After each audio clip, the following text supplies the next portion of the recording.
오늘 우리 네 번째 강의 율법과 복음이라는 주제 네 번째 강의를 하게 되겠습니다.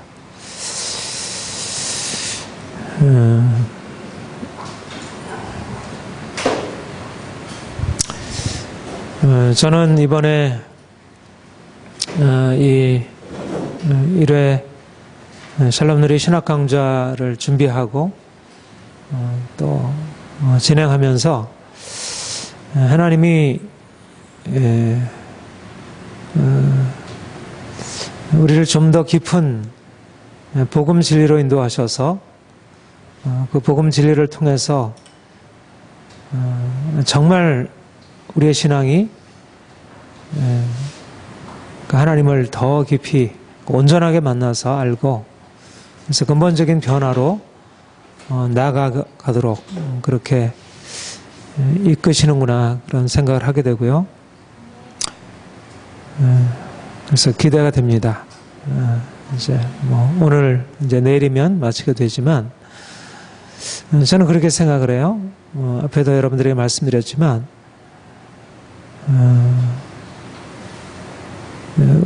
하나님이 우리를 구원하시는 그 구원의 통로는 여러 가지 방편이 있지만 가장 핵심은 복음의 진리입니다.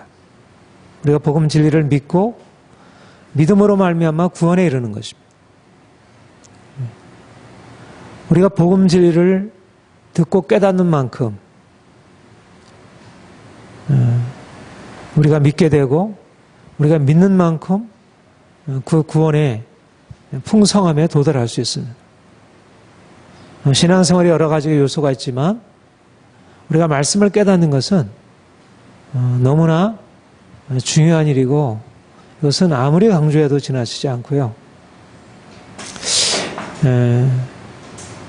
어제 바울이가 그런 질문을 했어요.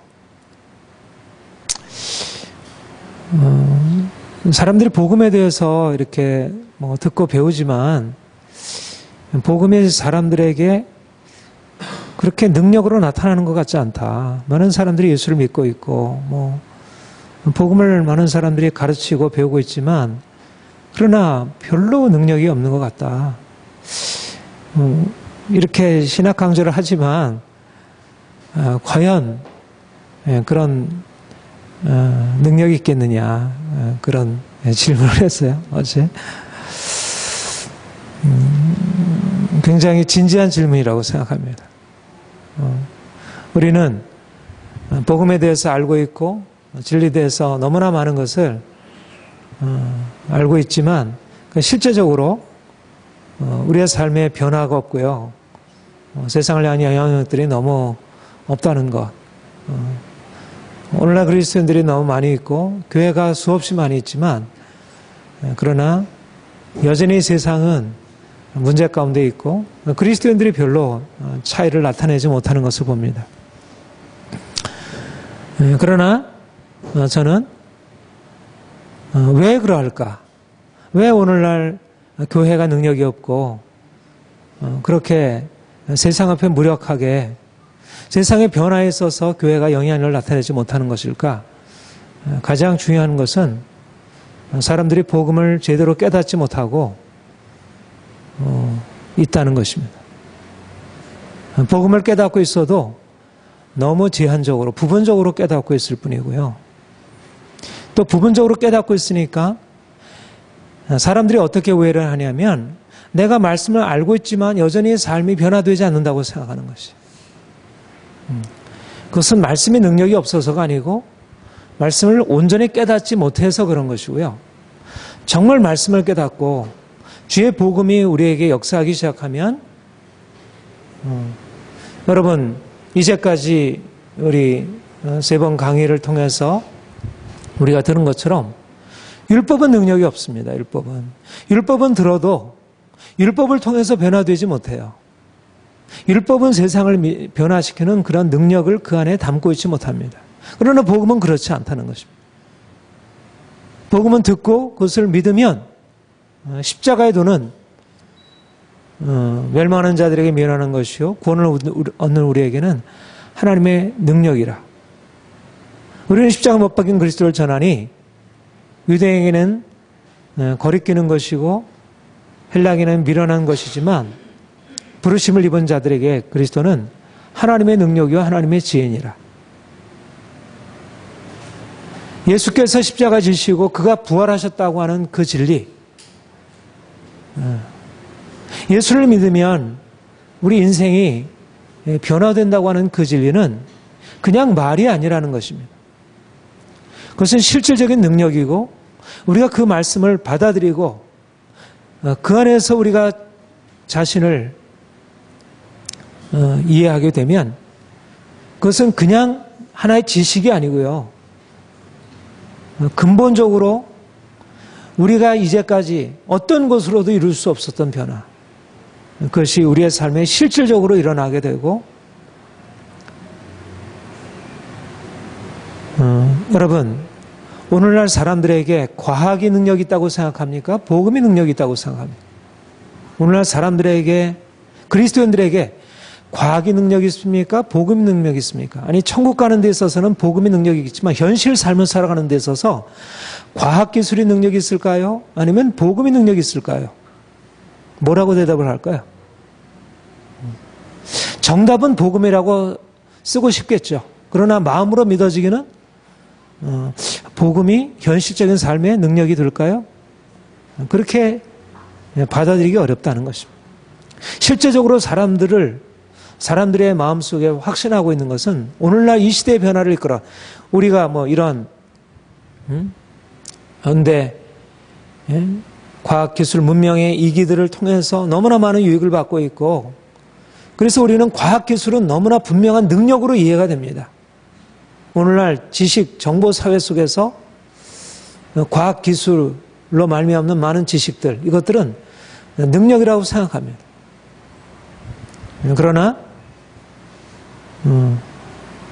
그러나 복음은 과학기술 지식과 비교할 수 없는 엄청난, 이건 하늘의 능력인데요. 과학기술은 사람의 능력이고 이것은 이 땅의 것이잖아요. 이게 아무리 능력이라 하더라도 하나님 자신의 능력이 아니잖아요.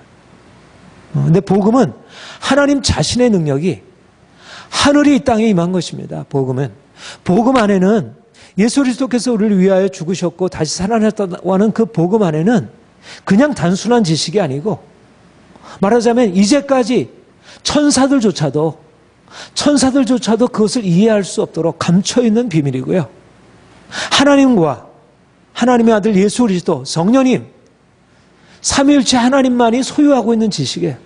그런데 그 지식을 우리 천사들보다 못하게 지음받은 우리에게 그 지식을 계시하시고 우리가 그 지식을 가지고 전혀 다른 삶으로 들어갈 수 있는 그런 것을 우리가 받은 것입니다. 복음이라고 하는 것은 이 세상의 어떠한 지식보다 가장 탁월한 지식이고요. 그리고 이 세상의 어떠한 지식으로 비교할 수 없는 그런 지식인 것입니다. 그래서 우리가 어떻든 이 복음의 진리에 대해서 좀 더 복음이 무엇을 우리에게 가져다 주었는지, 복음이 우리에게 무엇을 주시려고 하는지를 깨달아야, 그래야지 이것을 실질적으로 적용을 할 거 아니겠어요? 그렇죠? 사람들은 과학, 기술을 통해서 무엇이 적용이 되잖아요. 그렇죠? 과학이 발달해서 기술이 발달하면 그 과학 기술을 가지고 실제적인 삶에 우리가 너무나 많은 유익을 받아들이잖아요. 이렇게 시원한 이 한여름에 시원한 곳에서 아주 편리하게. 그런데 복음은 뭔가 말씀이 있는데 그것이 현실적인 삶에 적용이 안 되고 현실과 유리가 되어 있는 거예요. 내가 말씀을 알지만 이 말씀이 내 삶에서 어떠한 능력이 될지에 대해서 구체적, 과학기술이 아무리 능력이라고 그렇게 우리가 믿는다 하더라도 실제적으로 그것을 적용하지 못한다면 아무런 의미가 없지 않겠어요? 마찬가지로 복음이 우리에게 실질적으로 무엇을 주었는지, 복음이 우리에게 주시려고 하는 그 은혜가 무엇인지 이것을 분명히 아는 것, 이것이 중요하다 이렇게 생각을 합니다. 그래서 이제까지 우리가 여러 가지로 복음이 율법과 달리 율법이 할 수 없었던 일들을 우리를 위해서 행하신 것에 대해서 우리가 살펴보았는데, 오늘은 특별히 복음이 우리의 이 땅에서 우리가 육체를 가지고 살아가는 우리의 삶을 어떻게 온전하게 하고 이것을 정말 육체의 그 온전한 의미를 실현할 수 있는지. 여러분, 복음은 육체에 속한 것이 아니라 영적인 것이라 그렇게 했죠. 땅에 속한 것이 아니라 하늘에 속한 것이라고 했어요. 그러니까 복음은 일차적으로 우리의 영혼과 관계되고요. 하나님을 아는 지식과 관계돼요. 그렇죠? 우리가 하나님을 사랑하게 하는 것입니다. 그렇죠? 율법은 우리가 이 땅에 사는 삶에 있어서 좀 평안하고 행복하고 이런 부분에 대해서 말씀하고 있다면, 복음이 우리에게 말하는 것은 하나님을 알게 하고 그분을 경험하게 하는 것이에요. 그러니까 복음을 우리가 율법에 대해서 생각할 때는 어제도 말씀드린 대로 우리가 이 땅의 삶에 있어서 무엇인가 실질적으로 구체적으로 유익을 줄 수 있는 무엇이 율법 안에 담겨 있다고 생각하는 것입니다. 실제적으로. 근데 복음은 이 땅에서의 삶보다 오히려 우리가 하나님을 만나고 저 하늘의 영광을 추구하는 삶을 우리에게 말하고 있으니까 이 땅의 삶과는 좀 직접적으로 관계가 없는 것처럼 이렇게 여겨질 수도 있어요. 또 정말 복음을 따라 사는 많은 사람들이 또 어떻게 보면 이 세상의 삶에 대해서 그렇게 또 크게 중요시지 않게 여기고 살아가기도 하고요. 그런데 복음이 참으로 놀랍고, 야, 복음이 정말 진리구나 하는 것을 우리에게 가르쳐주는 이 중요한 복음 안에 담겨 있는 게 있는데, 그것이 바로 이 땅에 속해 있는 것이 아니고 하늘에 속해 있고 육체에 속한 것이 아니라 우리의 영에 속해 있는 그 복음이 우리의 이 땅에서의 삶을 그리고 우리의 육체의 삶을 가장 아름답게 온전하게, 우리가 이 세상에서 살아가는데 행복하고 즐겁고 평안하고 정말 이 세상을 가장 성공적으로 살아갈 수 있는 그런 것들을 주님께서 우리에게 열어주신다는 것입니다. 복음은 단지 우리의 영적인 문제만 해결하고 우리 영혼의 문제만 해결해 주는 것이 아니라 바로 우리의 육체를 새롭게 하고 육체를 온전케 한다는 것. 여기에 복음이 가지고는 엄청난, 여러분, 복음은 너무나 광범위, 그야말로 측량할 수 없는 진리를 담고 있는 거예요. 그래서 우리가 이 땅에 사는 삶에서도 우리가 하늘나라를 위해서 복음이 우리에게 주어진 것이잖아요. 단지 이 땅에서의 잠시 지나가 안아내왔던 이 땅의 삶을 위해서가 아니라 영원한 하늘나라의 운명, 우리가 천국이냐 지옥이냐는 그 운명을 갈라주는 게 복음이잖아요.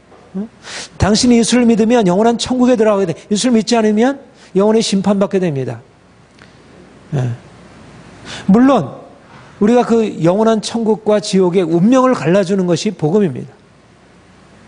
그러나 복음은 바로 우리가 이 땅에서 우리가 살아가는 삶, 인생을 어떻게 정말 아름답고 풍성하고 성공적으로, 오늘날 사람들이 원하는 것은 행복한 인생이잖아. 즐거운 인생, 아름다운 인생, 행복한 인생. 여러분 원하십니까? 다 우리는 그렇게 원하고 있어요. 그렇죠? 행복한 인생, 아름다운 인생 살기를 원합니다. 육체의 삶, 우리가 육체로 살아가는 인생에서 우리가 좀 더 아름답게, 좀 더 부요하게, 즐겁게, 감사하며 이렇게 살기를 원해요. 그런데 그것을 복음이 우리에게 주고 있다는 것입니다. 그것을 복음이 우리에게, 그래서 복음이라는 것입니다. 복음이 단지 저 하늘나라만을 위한 것이고 저 영생, 저 내세만을 위한 것이라고 하면 현실 속에 살아가는 사람들에게는 이 땅에 사는 사람들에게는 복음이 아니잖아요. 그거는 너무 무겁고 그거는 좋긴 좋지만 뭔가 온전한 의미의 복음이 아닌 것 같이 여겨져요.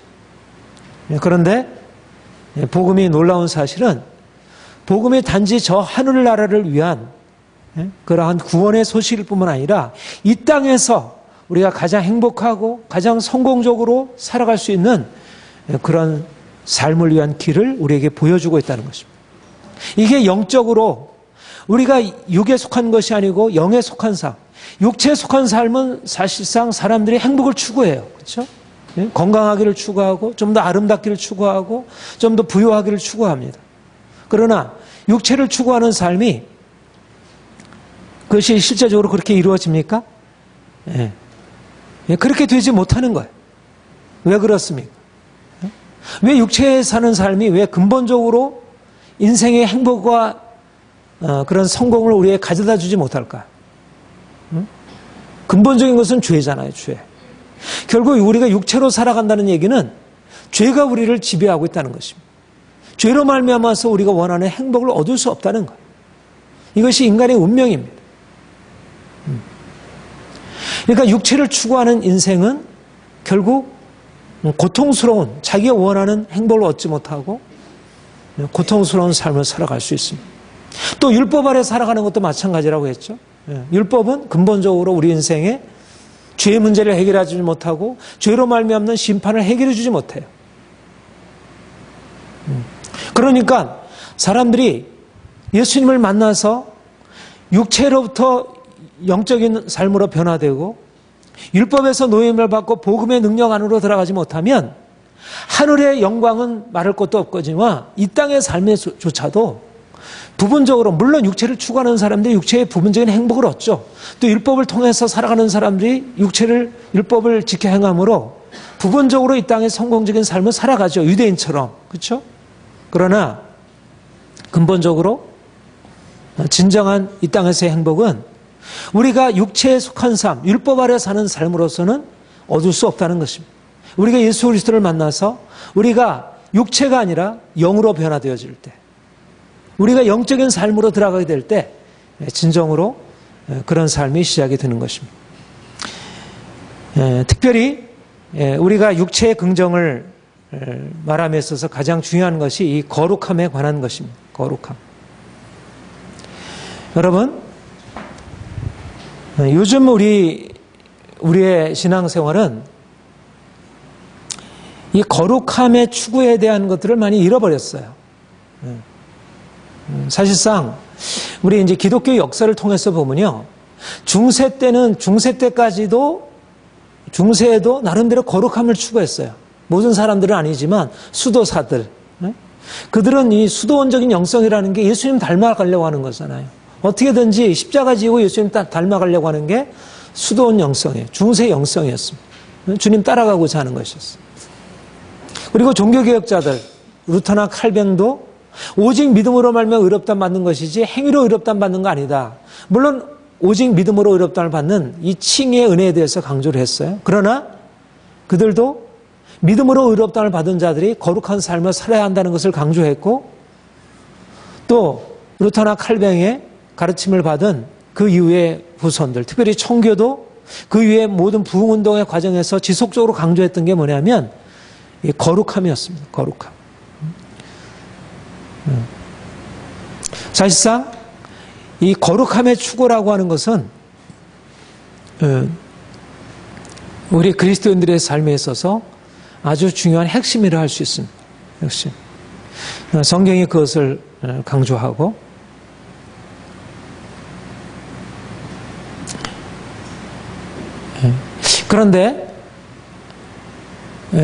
그런데 중세 때도 그랬고요. 또 종교개혁 이후에 청교도들이나 부흥운동 당시에도 사람들이 이 우리가 거룩함을 추구하지만 거룩함을 온전히 이룰 수 있다는 그 확신과 그런 경험이 너무 미흡했던 것입니다. 그러니까 사람들이 거룩함을 향해서 나아가면서도 실제적으로 온전한 의미에서 거룩함을 통한 자유함을 얻지 못한 것을 보게 돼요. 많은 경우에. 그런데 오늘날에 와서는 아예 거룩함의 추구가 교회에서 없어져 버렸어요. 그렇죠? 거의 교회에서 거룩함에 대해서 설교하지 않고요. 우리의 삶의 변화를 그렇게 강조하지 않습니다. 근본적으로 정말 주님 앞에서 그렇게 중세 때 그렇게 수도사들이 추구했던 것처럼 또 청교도들이나 부흥운동 당시에 많은 사람들이 정말 주님을 닮아서 거룩하게 변화되려고 하는 것 추구하는 것처럼 그렇게 추구를 하지 않아요. 그런데 사실상 복음이 가지고 있는 가장 우리에게 주려고 하는 가장 큰 복음을 통해서 우리에게 주어지는 가장 큰 은혜가 뭐냐면 우리가 거룩하게 변화되는 것입니다. 내가 예수님을 닮아서 변화되는 것. 우리가 주님 만나기 전에는 우리 인생이 아담의 후손으로서 죄 아래 있고 우리가 아무리 죄에서 벗어나려고 하더라도 우리가 거기에 매여 있는 삶을 살아갈 수밖에 없었지만 이제 우리가 예수님 만나가지고 우리가 근본적으로 변화된 삶을 살아갈 수 있게 된 것이. 이것이 복음이 우리에게 주는, 여러분, 우리가 복음을 통해서 우리가 기대해야 할 것이 뭐냐면 거룩함이라는 것입니다.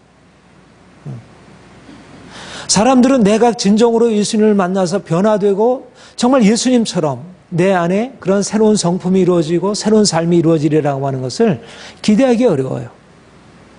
그런데 우리가 이제 우리 자신이 아니라 이제 우리가 예수님과 연합해서 이제 주님으로 말미암아 근본적인 변화로 들어갈 수 있게 된다는 것입니다. 그것이 바로 뭐냐면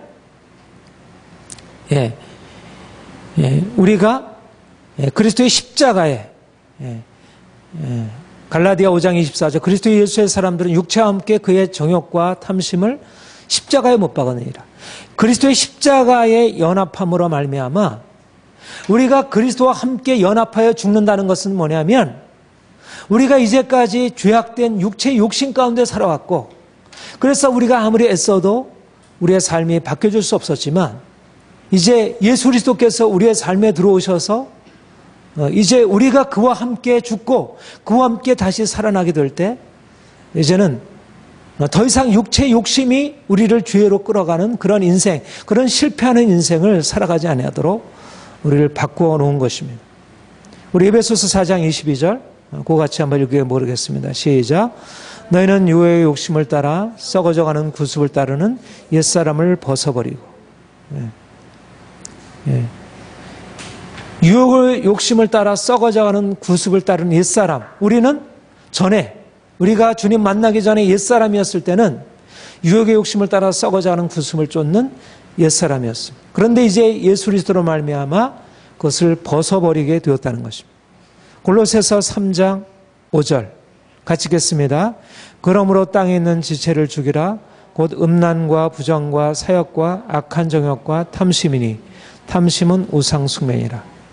땅에 있는 이 악한 지체들을 이제 예수님의 십자가로 죽이게 되었다는 것입니다. 베드로전서 2장 11절 같이 읽겠습니다. 영혼을 거스려 싸우는 육체의 정욕을 제어라. 이것이 바로 우리 그리스도인의 삶이고요. 거룩한 삶을 추구하는 삶이고 그런데 이것이 어디서 우리에게 가능하게 되냐면 예수님의 십자가의 죽음을 통하여 우리가 이 땅에 우리가 육체로 살아가는 동안은 여러분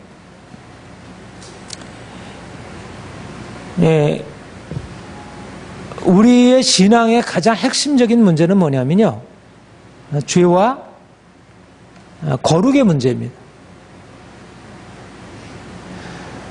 여러분 인생에 우리가 성경을 통해서 우리가 주님을 만나서 알게 되는 가장 인생의 핵심적인 문제는 죄와 거룩의 문제입니다.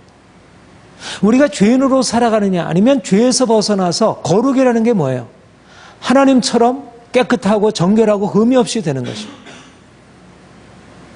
이것이 인생의 문제. 그리고 여기에 근본적인 변화의 능력이 있다는 거예요. 정말 능력이냐 아니냐, 뭐가 능력이냐 아니냐 하면 바로 이게 능력이라는 거예요. 내가 죄인으로 머물러 있느냐 아니면 죄에서 벗어날 수 있는, 무엇이 죄에서 우리를 벗어나게 할 수 있느냐? 죄에서 벗어날 수 있는 게 가장 큰 능력이라는 거예요. 세상의 가장 큰 능력. 만약 과학이 인생을 죄에서 벗어나게 한다면 과학이 가장 큰 능력이고요. 기술이 우리를 죄에서 벗어나게 한다면 기술이 가장 큰 능력이고, 종교가 인생을 죄에서 벗어나게 한다면 종교가 가장 큰 능력일 것입니다. 율법이 우리를 죄에서 벗어나게 한다면 율법이 가장 큰 능력일 것입니다. 그런데 인생의 문제는, 가장 큰 문제는 죄라는 것입니다. 이것이 성경이 우리에게 가르쳐주는 핵심적인 진리입니다. 모든 문제의 근원은 죄입니다.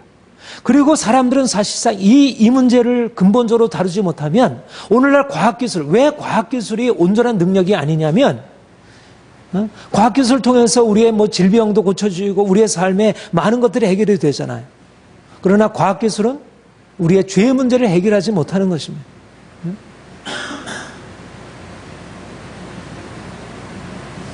과학기술은 우리의 병은 고쳐주고 나름대로 인간의 문제를 어느 정도 해결해 줄지 모르지만 죄를 해결해 주지 못하는 것입니다.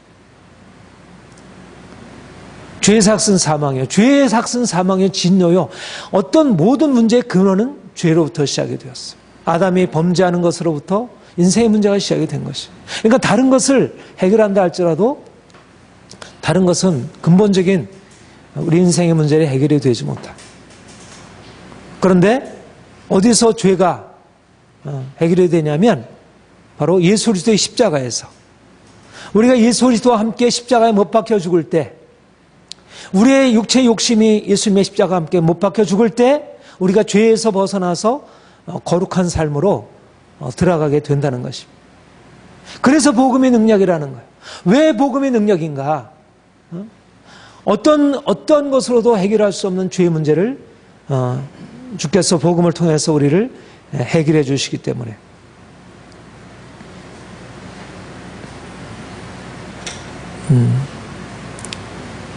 우리가 이제 그리스도의 십자가와 연합함으로 말미암아 육체의 욕심이 죽임을 당하게 되고 우리가 이제 죄에서 벗어날 수 있게 되는 것입니다. 이것이 근본적으로 하나님이 우리를 위해서 행하시는 일이고 우리가 경험하게 되는 것입니다. 그런데 그리스도의 십자가에 육체의 욕심을 못 박는다는 것, 이것은 무엇을 의미하는가? 이것은 우리가 육체의 욕심을, 자신의 욕심을 절제하고 어떻게든지 하나님의 율법에 따라서 거룩하게 살려고 하는 의지적인 결단, 말하자면 나를 쳐서 복종시킨다 우리가 생각할 때 하는 그러는 것을 의미하지 않는다는 거예요. 여기에 굉장히 중요한, 우리가 예수님과 함께 십자가 못 박혀 죽는다는 것은 내가 내 의지를 사용해서 나의 어떤 육체의 욕망, 나의 어떤 죄악된 욕심을 깨뜨리고 거기서부터 벗어나는 것이 아닌 것입니다. 내가 육체의 욕심을 십자가에 못 박는다는 것은 십자가에 못 박힌 거예요. 그리스도께서 십자가에 못 박히셨고 내가 그를 믿음으로 말미암아 내가 스스로 나를 못 박는 게 아니고 내가 못 박히신 주님과 함께 연합해서 그의 죽으심에 내가 함께 연합해서 내가 변화되는 것입니다. 그야말로 내가 십자가에 못 박히신 예수 그리스도를 믿을 때 내 삶 가운데 그 십자가에 못 박힌 예수 그리스도의 능력이 내 삶에 임해서 내 안에 있는 육체의 욕심을 십자가에 못 박히게 하고, 그래서 이제까지 내 인생을 끌어갔던 죄악된 욕심이 끊어지고 이제는 내 삶에 근본적인 변화가 일어나도록 되어진다는 것. 말하자면 육체의 욕심을 십자가에 못 박힌 것은 내가 하는 것이 아니고 하나님이 우리를 위해서 행하신 일이고 우리가 믿음으로 말미암아 그분의 행하신 일을 우리에게 받아들이는 것이. 베드로전서 2장 11절에 영혼을 거스려 싸우는 육체의 정욕을 제어하라 그렇게 얘기를 했죠. 그런데 그 말은 우리가 내 자신의 어떤 죄악된 욕심, 세상적인 육체의 정욕을 우리가 깨뜨리기 위해서 어떻게든지 씨름하고 그러는 것을 의미하는 것이 아닌 것이. 내가 아무리 내 자신의 욕심을 제어한다 할지라도 그 욕심을 제어하려고 하는 그 나의 의지는 그것 또한 육체인 거예요. 육체는 육체를 깨뜨릴 수 없고요. 육체는 육체 안에 있는 욕심을 근원적으로 제어할 수가 없는 것이.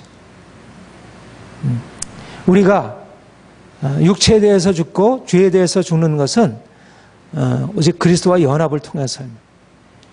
우리 갈라디아서 5장 24절 같이 읽겠습니다. 시작. 그리스도 예수의 사람들은 육체와 함께 그 정과 탐심을 십자가에 못 박았느니라. 십자가에 못 박은 것입니다.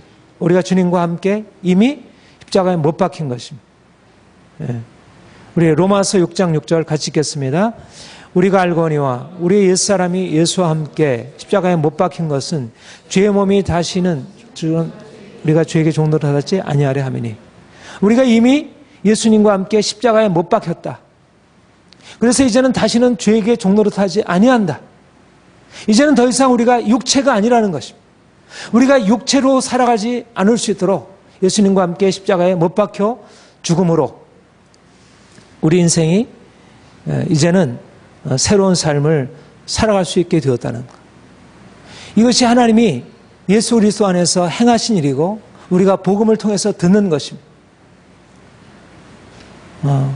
우리가 우리 안에 세상 사람들이 이루지 못하는 내가 예수님처럼 변화되어서 내가 깨끗하고 거룩하고 성결하고 온전한 그런 성품으로 달라질 수 있는 것, 이것이 어떻게 가능한가?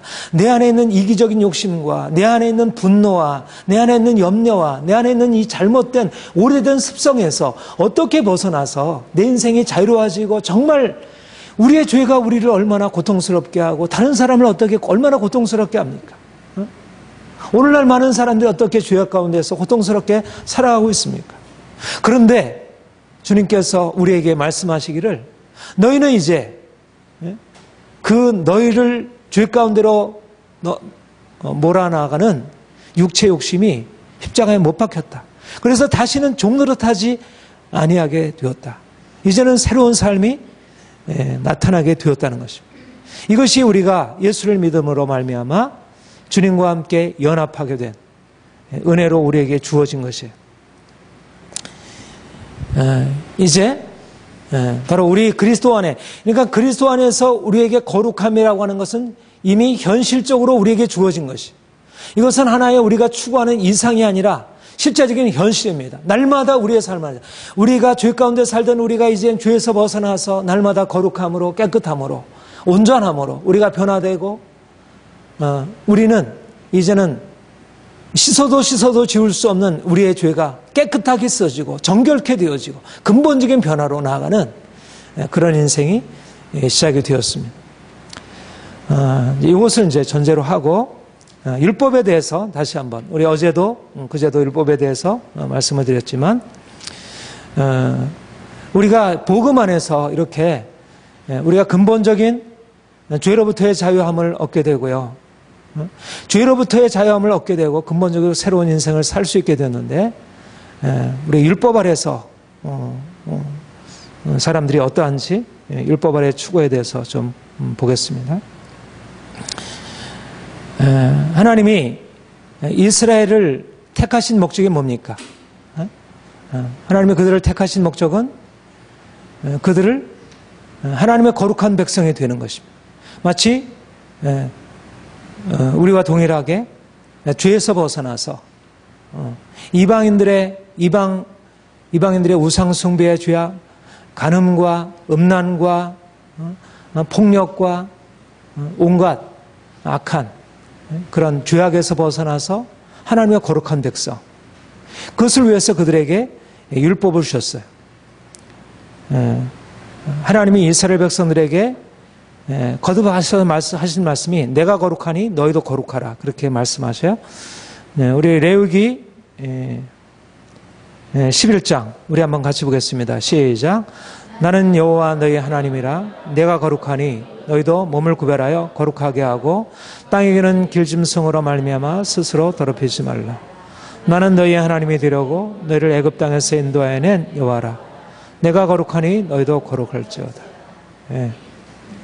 하나님이 애굽 땅에서 인도해 낼 때 하나님의 목적은 무엇입니까? 그들을 거룩하게, 내가 거룩하니 너희도 거룩하라. 하나님의 거룩함에 참여하기 위해서 그렇게 하신 것이에요. 레위기 19장 2절부터 4절 같이 읽겠습니다. 너는 이스라엘 자손의 온 회중에게 말하 이르라. 너희는 거룩하라. 이는 나 여호와 너희 하나님이 거룩함이니라. 너희 각 사람은 부모를 경외하고 나의 안식일을 지키라. 나는 너희 하나님 여호와니라. 너희는 헛된 것에게로 향하지 말며 너희를 위하여 신상들을 부어 만들지 말라. 나는 너희 하나님 여호와니라. 예. 왜 거룩해야 되는가? 너희는 거룩하라. 나 여호와 너희 하나님이 거룩하기 때문에. 하나님이 거룩하신 하나님이기 때문에 거룩하신 하나님의 백성인 그들도 거룩하도록.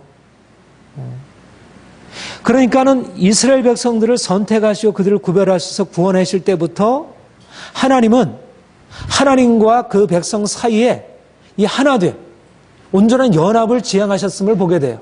그렇죠?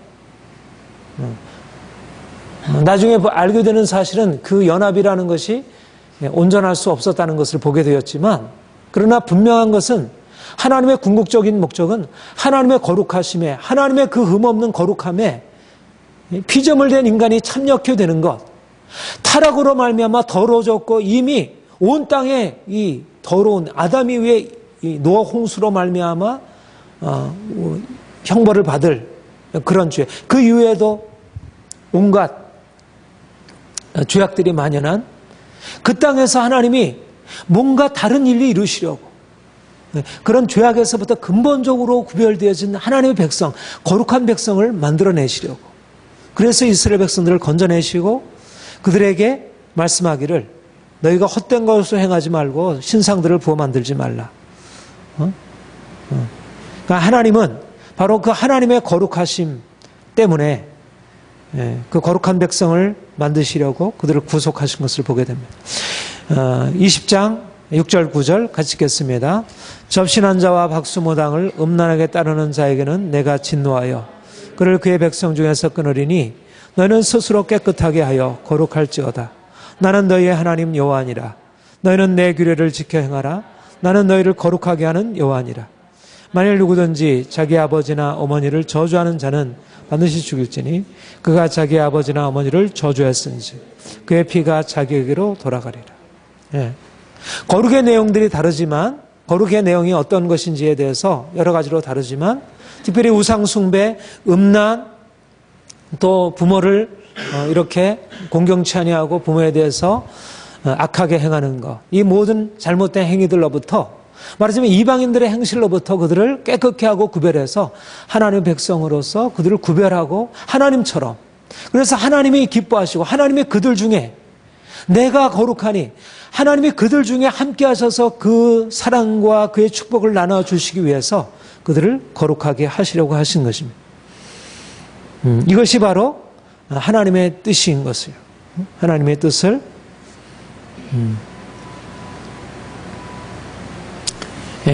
그런데 그러니까 이스라엘 백성들의 하나님의 이렇게 하나님의 뜻을, 이런 뜻을 따라서 택하심을 받고 구원을 받았는데 그들이 이러한 거룩함 가운데 거하지를 못했죠. 그렇죠? 그들이 이방의 죄악으로 또다시 들어갔어요. 레위기 신명기에게 거듭거듭 너희가 그 땅에 들어가면 너희가 그 땅 백성들을 닮지 말고 거룩한 삶을 살라고 그렇게 말했지만, 그들이 말한 것을, 하나님의 말씀을 거스려서 가나안 땅에 들어가서 똑같이 바알을 숭배하고 아세라를 숭배하고 온갖 거짓 우상들, 신들을 섬기면서 그들의 악한 행실들을 그대로 따라 행한 것을 보게 됩니다. 그래서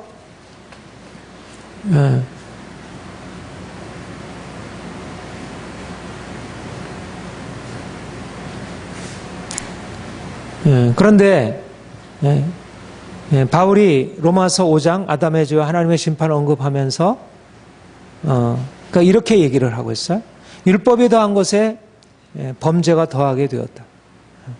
그러니까 율법을 하나님께서 이스라엘 백성들에게 거룩한 목적을 위해서 주셨지만, 율법을 통해서 그들이 거룩한 삶으로 변화되지 못하고, 거듭거듭 내가 거룩하니 너희도 거룩하라, 이것이 율법이 가지고 있는 가장 중요한 말씀이었는데, 실제적으로 그들은 율법 안에서 그 거룩한 삶으로 바뀌지 못하고 오히려 더욱더 범죄가 더하게 되었고요. 그래서 로마서 3장 9절 23절에 말씀하는 대로 그들은 유대인이나 이방인이 다 동일하게 죄 아래 놓이게 되었다. 그러니까 율법이라고 하는 것이 분명히 하나님의 뜻, 거룩하신 하나님의 뜻을 나타내주고 거룩한 백성으로 삼으시려고 하는 그 뜻을 가지고 있었지만 실제적으로 그들의 삶 가운데 그런 일들을 이루지 못한 것입니다. 유대인이나 헬라인이나 다 죄 아래 있다. 모든 사람들이 하나님의 죄를 범하며 하나님의 영광에 이르지 못했다. 그렇게 말씀하고 있습니다. 이것이 근본적으로 율법이 이스라엘 백성들에게 주어졌을 때 일어난 일이었어요. 왜 율법이 이스라엘을 이방인과 달리 거룩한 백성에 이르게 하지 못했는가? 그것은 말씀드린 대로 근본적인 것은 뭐냐면 이 두 가지 문제인데요. 하나는 육체라고 하는 것이고요. 하나는 죄라고 하는 문제입니다. 이 두 가지가 근본적으로 이스라엘이 하나님께서 내가 거룩하니 너희도 거룩하라고 하는 말씀을 받았고 그 말씀으로 그들이 살려고 했어요. 그렇죠? 전혀 살려고 하지 않은 것은 아니었어요. 그런데 근본적인 것이 뭐냐면 이 육체라고 하는 것입니다. 그들이 아직 율법이 로마서 7장 7절부터 11절 한번 같이 읽어보겠습니다. 시작. 그런즉 우리가 무슨 말하리요? 율법이 죄냐? 그럴 수 없느니라. 율법으로 말미암지 않고는 내가 죄를 알지 못했으니 곧 율법이 탐내지 말라 하지 아니했더라면 내가 탐심을 알지 못했으리라. 그러나 죄가 기회를 타서 계명으로 말미암아 내 속에서 온갖 탐심을 이루었나니 이는 율법이 없으면 죄가 죽은 것임이라. 전에 율법을 깨닫지 못했을 때는 내가 살았더니 계명의 이름에 죄는 살아나고 나는 죽었도다. 생명에 이르게 할 그 계명이 내게 대하여 도리어 사망에 이르는 것이 되었도다. 죄가 그것을 타서 계명으로 말미암아 나를 속이고 그것으로 나를 죽였느니라. 여기 보면 율법이 탐내지 말라. 너희는 이방인들의 행실을 따라서 그렇게 탐내지 말라. 음란하지 말라. 그리고 우상을 섬기지 말라. 그렇게 말했는데 그런데 그 율법으로 말미암아서 그들이 율법을 지켜 행함으로 거룩한 행실로 변화되는 것이 아니라 오히려 어떤 일이 일어나게 되냐면 율법이 그렇게 명했는데 율법에 명하는 것에 있어서 그들이 반응하고 따라간 것이 아니라 오히려 그 율법이 명하는 것과는 거꾸로 가게 되었다는 거예요. 그런데 왜 그렇게 되었냐면 죄가 계명으로 말미암아 내 속에 온갖 탐심을 이루었느니 율법을 깨닫지 못할 내가 살았더니 계명의 이름에 죄가 살아나고 나는 죽었도다. 생명의 그 이름이 내게 대하여 도리어 사망에 이르게 하는 것이다. 죄가 기회를 타서 계명으로 말미암아 나를 속이고 그것으로 나를 죽였느니라. 율법이 왔습니다. 율법이 하려고 한 것이 무엇이죠? 사람들을 죄에서 이방인들의 죄에서 벗어내서 그들을 거룩하게 하려고 하는 것이었어요. 그렇죠? 너희는 이방인들의 행실을 따라서 그렇게 쫓아 행하지 말라. 내가 그렇게 하면 너희를 진노하리라. 말씀하면서 그들을 그 죄에서 건져내어서 하나님의 거룩함에 참여하게 하려고 했어요. 율법이 와서. 그런데 율법이 와서 그들에게 너희가 죄를 짓지 말고 이방인의 행실로 들어가지 말라고 했더니 그 율법으로 말미암아 사람들이 그 율법을 듣고 맞아. 내가 죄를 짓지 말아야지. 그렇게 하고 하나님께 돌이켜서 그들이 율법에 따라서 살았으면 하나님의 처음 언약, 이 옛 언약이 성공적으로 되지 않았을까? 성공적으로 되었을 거겠어요? 그런데 그렇게 되지 못했다는 것입니다. 그런데 뭐 때문에 그렇다고요? 이 죄라는 거. 그러니까 율법으로 말미암아 사람들이 자신들이 행하고 있었던 이방인들이 행하고 있던 죄의 세력에서 벗어날 수 없었다는 거죠. 그렇죠? 근본적인 것은 율법과 죄의 싸움에서 누가 이긴 것입니까? 우리는 율법이라는 우리 안에 있는 죄의 세력이 있고요. 율법이라는 것이 있어요.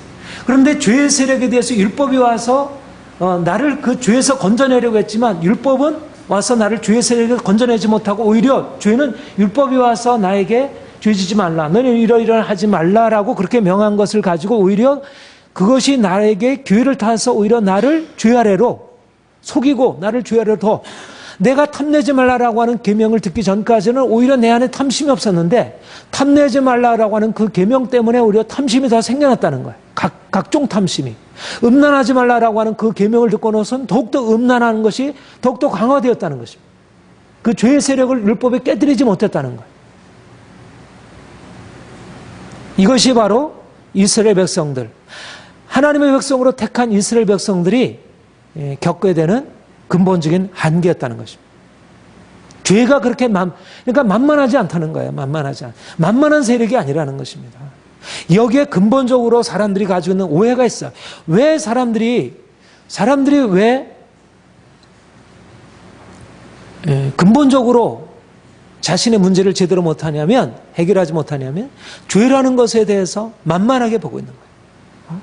만만한 상대가 아닌 거예요. 죄라는 것은 그야말로 우리가 죄의 종로로 타고 있었다는 거예요. 근본적인 이 죄의 종로로라고 하는 이 상황에서 우리를 율법이 와서 건져내지 못했다는 거예요. 말하자면 아담 이후에 모든 사람들이 죄의 종로를 타고 있었는데 율법이 와서 사람들을 죄에서 건져내는 것이 아니라 오히려 율법으로 말미암아 죄가 더하게 되었다는 것. 이것이 바로 율법이 행한 일인 것입니다. 그러니까 율법과 복음의 근본적인 차이에 바로, 그런데 왜 율법은 하나님께서 주신 것이고요. 율법은 선한 거잖아요. 너희는 거룩하라. 너는 이런 잘못된 일을 행하지 말라. 율법은 선한 것인데 왜 율법이 그렇게 우리에게 우리 안에 있는 죄를 다루지 못했냐면, 자, 7장 18절부터 24절까지 같이 읽겠습니다. 시작. 내 속고 내 육신에 선한 것이 거하지 않은 줄을 아냐노니 원함은 내게 있으나 선을 행하는 것은 없노라. 내가 원하는 바 선은 행하지 아니하고 도리어 원하지 아니하는 바 악을 행하는도다. 만일 내가 원하지 아니하는 것을 하면 이를 행하는 자는 내가 아니요 내 속에 거하는 죄니라. 그러므로 내가 한 법을 깨달았노니 곧 선을 행하기 원하는 나에게 악이 함께 있는 것이로다. 내 속사람으로서는 하나님의 법을 즐거워하되 내 지체 속에서 다른 한 법이 내 마음의 법과 싸워 내 지체 속에 있는 죄의 법으로 나를 사로잡아 오는 것을 보는도다. 오라 나는 공고한 사람이로다. 이 세 마음의 몸에서 누가 나를 건져놓을까? 예. 여기 보면 여기서도 죄, 내 속에 내가 원하는 것을 원하지 아니하는 것을 하면 이것을 행하는 자는 내가 아니요 내 속에 거하는 죄니라. 그러니까 죄의 세력이 내 안에 악이 함께 있는 것입니다. 근본적인 문제는 우리의 육체가 우리의 인간적인 의지가 아무리 선을 행하려 한다 할지라도 우리 안에 있는 이 죄의 세력이 훨씬 더 강한, 육체 의지보다 더 강한 것입니다.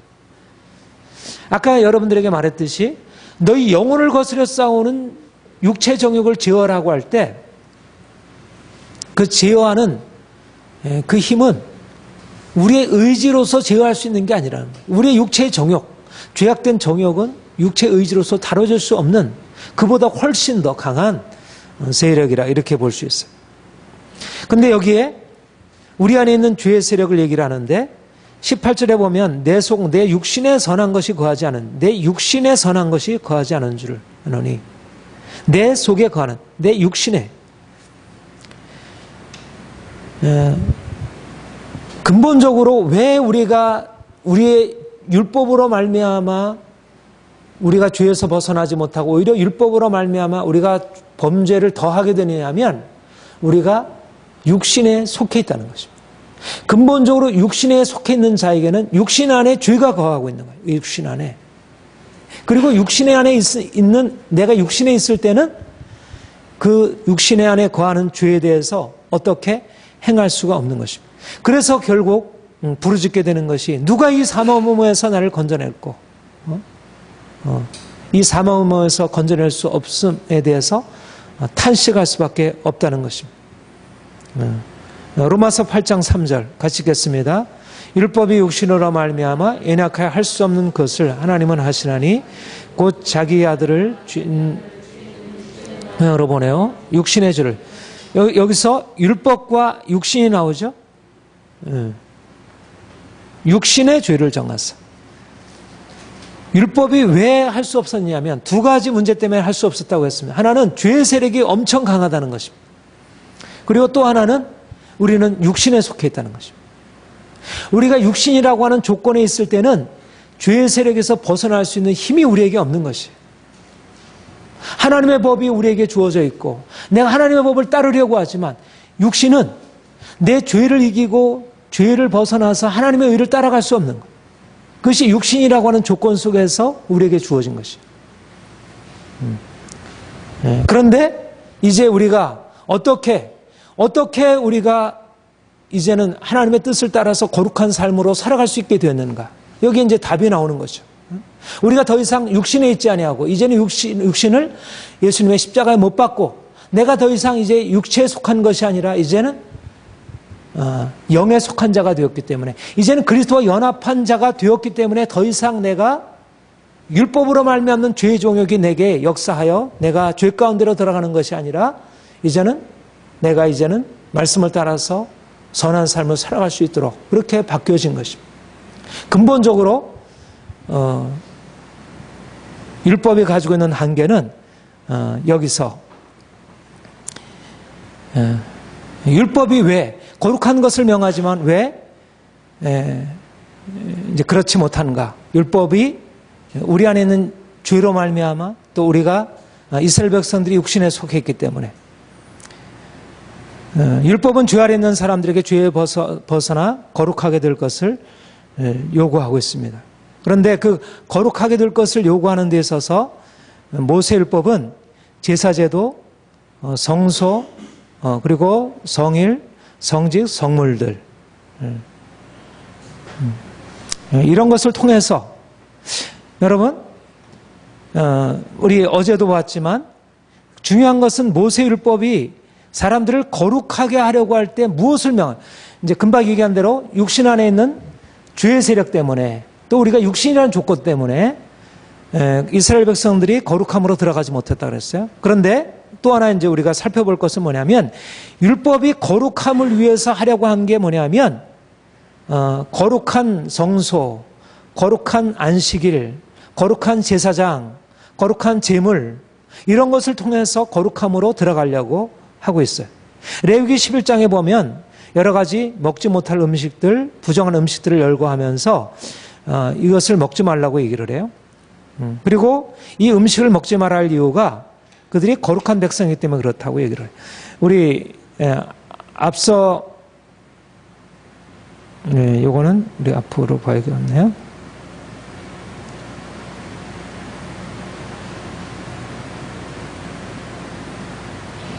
레위기 요거 한번 읽어봅시다. 시작. 너희는 여호와 너희 하나님이라 내가 거룩하니 너희도 몸을 구별하여 거룩하게 하고 땅에 기는 질심수로 말미암아 스스로 더럽히지 말라. 나는 너희 하나님이 되려고 너희를 애굽 땅에서 인도해낸 여호와라. 내가 거룩하니 너희도 거룩할지어다. 여기 보면요, 하나님이 내가 거룩하니 너희도 거룩하라고 말씀하시면서 그들에게 명하신 것이 무엇이죠? 땅에 기는 길짐승으로 말미암아 스스로를 더럽히지 말라. 그러니까 부정한 짐승들을 먹게 되면 그들이 부정하게 된다는 거죠.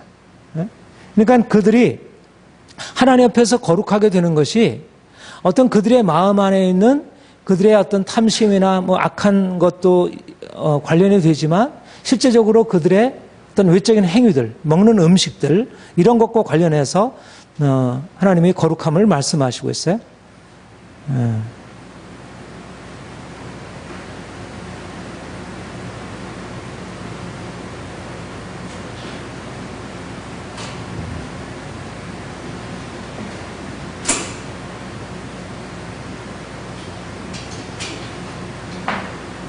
그러니까 중요한 것은 뭐냐면 그들이 그러니까 이제 구약 이스라엘 백성들에게 있어서 하나님 앞에 그들이 거룩한 백성이 된다는 것이 그들의 어떤 외적인 행위, 그들의 거룩한 삶을 살아가는 것은 안식일을 하지 않고 제사제도를 지키고 음식을 구별하는 것 등 이런 것을 통해서 그들이 거룩한 삶으로 하나님 앞에 거룩한 백성이 되는 것으로 그렇게 얘기되었어요. 그런데 처음에는 이러한 외적인 행위를 통해서 그들의 마음이 하나님을 향해서 살도록 되었을 것입니다. 그러나 점차로 이 행위들과 마음이 분리되어서 이런 행실들을 지켜 행하지만 마음은 멀게 되었다는 것입니다. 실제적으로 그들의 그 말씀을 따라서 그들이 말씀을 따라서 행한다는 것이 그들의 어떤 외적인 행위, 내가 음식을 어떤 것을 구별해 먹고 안식일을 지켜 행하려고 하는 것이 실제적으로 그들의 삶을 바꿔주지 못했다는 거예요. 근본적인 그들의 마음을. 그러니까 여전히 그들은 육체 가운데 거하고 있으면서 그들의 외적인 행위를 지고 있을 뿐이지 근본적으로 그들의 심령이 바뀌지 못한 것이죠. 이사야서 한번 찾아봅시다. 이사야서. 여기가 잘못되어 있는 것 같은데 사사기가 아니라 이사야서 1장 10절.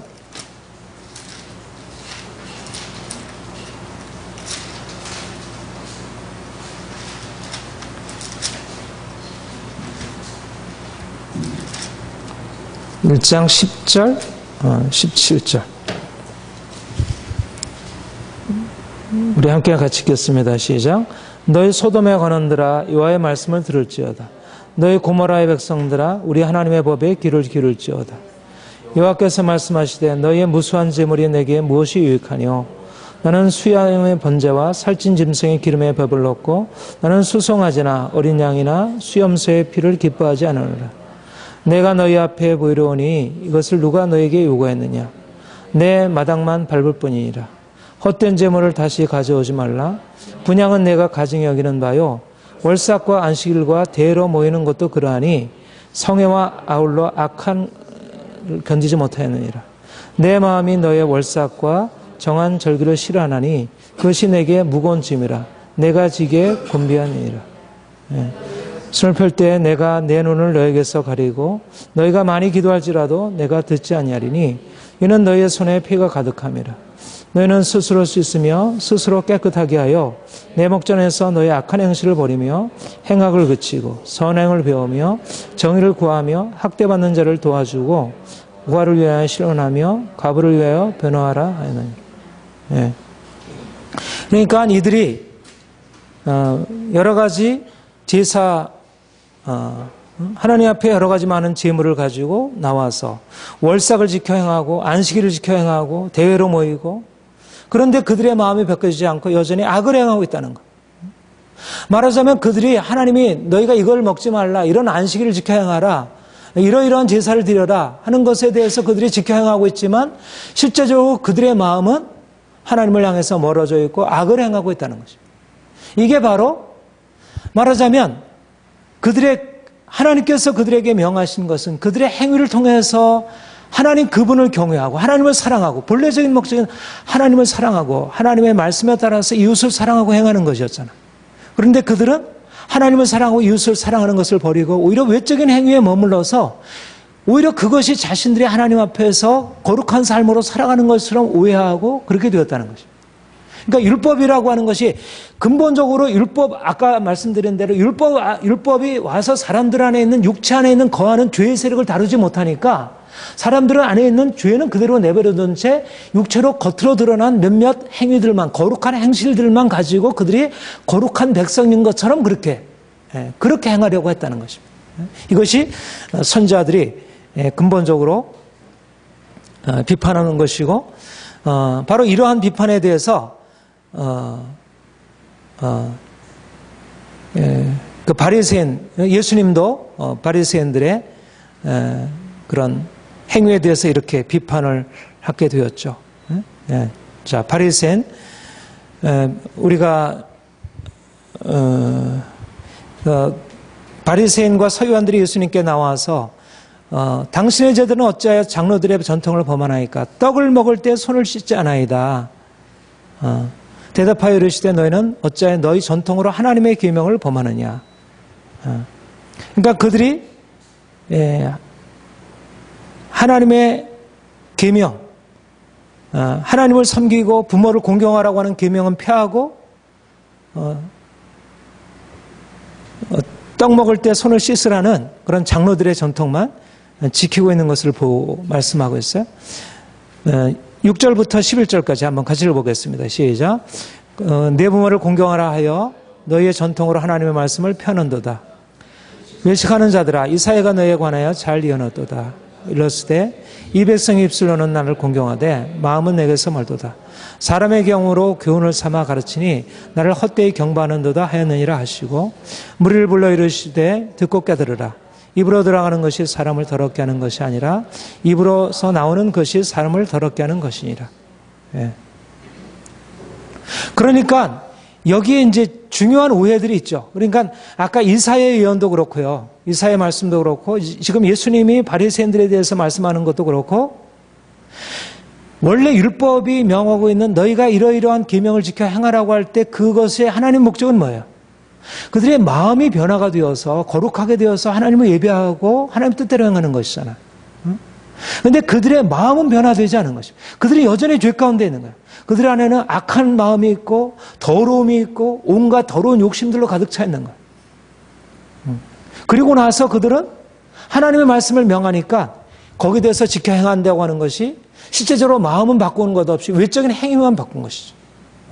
이것이 바로 율법으로 말미암아 그들에게 주어진 결과였어요.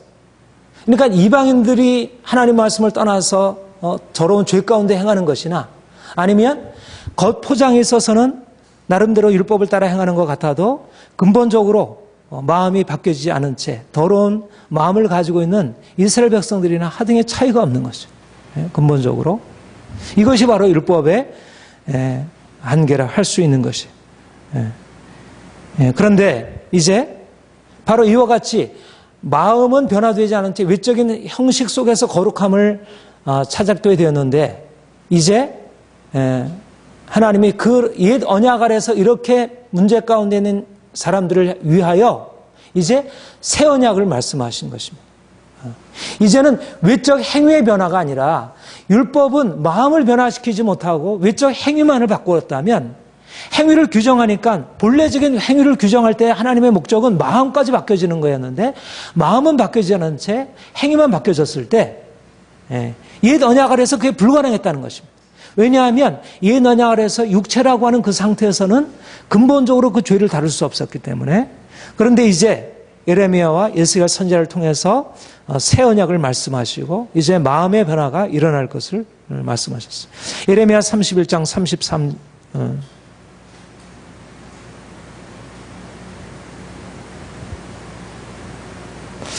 예레미야 31장 33절 한번 같이 읽겠습니다. 이거 아닙니다. 찾아보세요. 찾아보세요. 예레미야 31장 33절 31절부터 34절 이 새 언약은 아주 중요합니다. 예레미야 31장 31절부터 34절은 율법과 복음의 관계에서 아주 중요한 말씀입니다. 시작. 여호와의 말씀이니라. 보라 날이 이르리니 내가 이스라엘 집과 유다 집에 새 언약을 만지리라.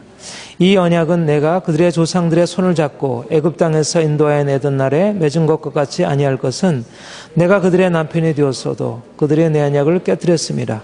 여호와의 말씀이니라. 그러나 그날 후에 내가 이스라엘 집과 맺을 언약은 이러하니 곧 내가 나의 법을 그들 속에 두며 그들의 마음에 기록하여 나는 그들의 하나님이 되고 그들은 내 백성이 될 것이라. 여호와의 말씀이니라. 거기까지요. 그리고 우리 다음에 에스겔서 36장 24절 27절 시작.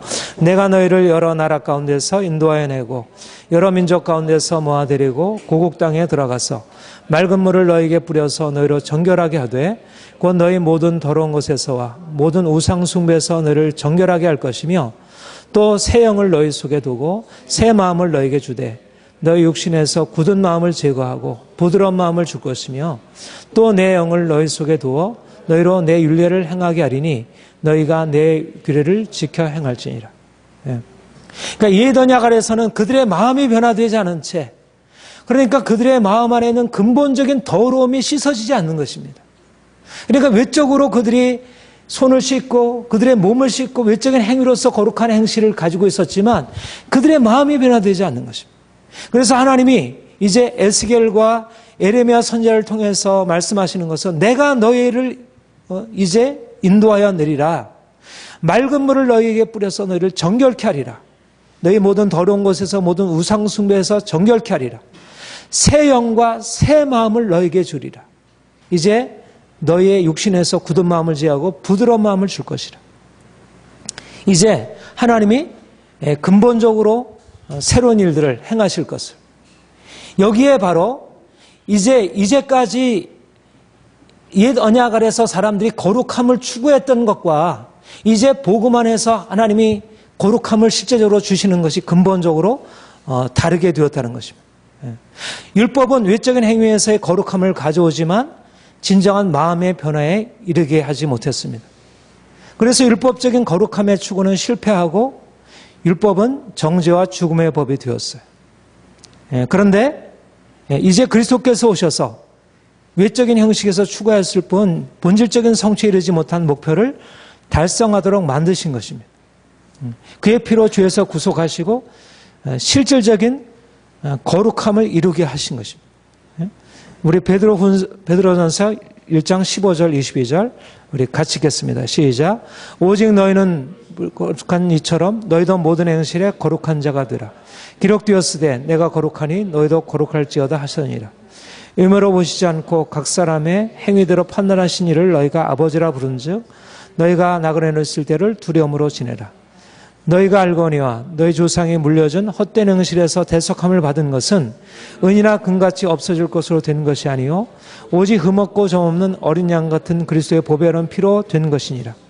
그는 창세전부터 미리 알리신 바 되니나 이 말세에 너희를 위하여 나타나신 바 되었으니 너희는 그를 죽은 자 가운데서 살리시고 영광을 주신 하나님을 그리스도로 말미암아 믿는 자니 너희 믿음과 소망이 하나님께 있게 하였느니라. 너희가 진리를 순종함으로 너희 영혼을 깨끗하게 하여 거짓이 없이 형제를 사랑하게 이르렀으니 마음으로 뜨겁게 서로 사랑하라. 여러분, 베드로전서 이 1장의 말씀은 내가 거룩하니 너희도 거룩하라고 하는 말씀은 어디의 인용이었죠? 레위기서의 인용이었어요. 레위기에서 여러 반복적으로 하신 말씀이었어요. 근데 레위기의 인용이 레위기에서는 그 말씀이 주어졌을 때 그것이 이스라엘 백성들에게 어떤 결과로 나타났습니까?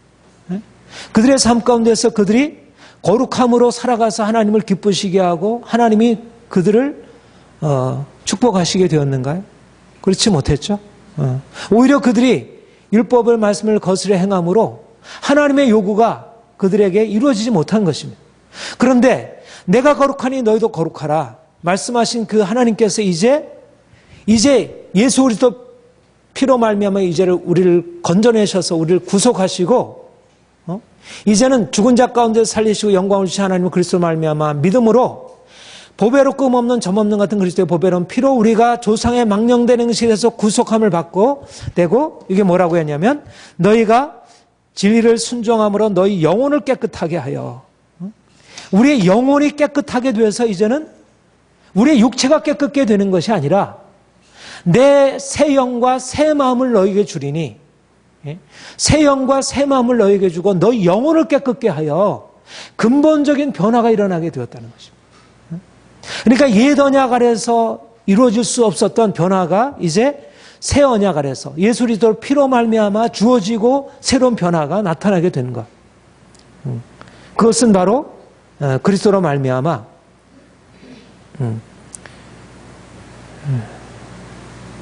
여기도 보면 히브리서 9장 11절 14절 같이 읽겠습니다. 시작.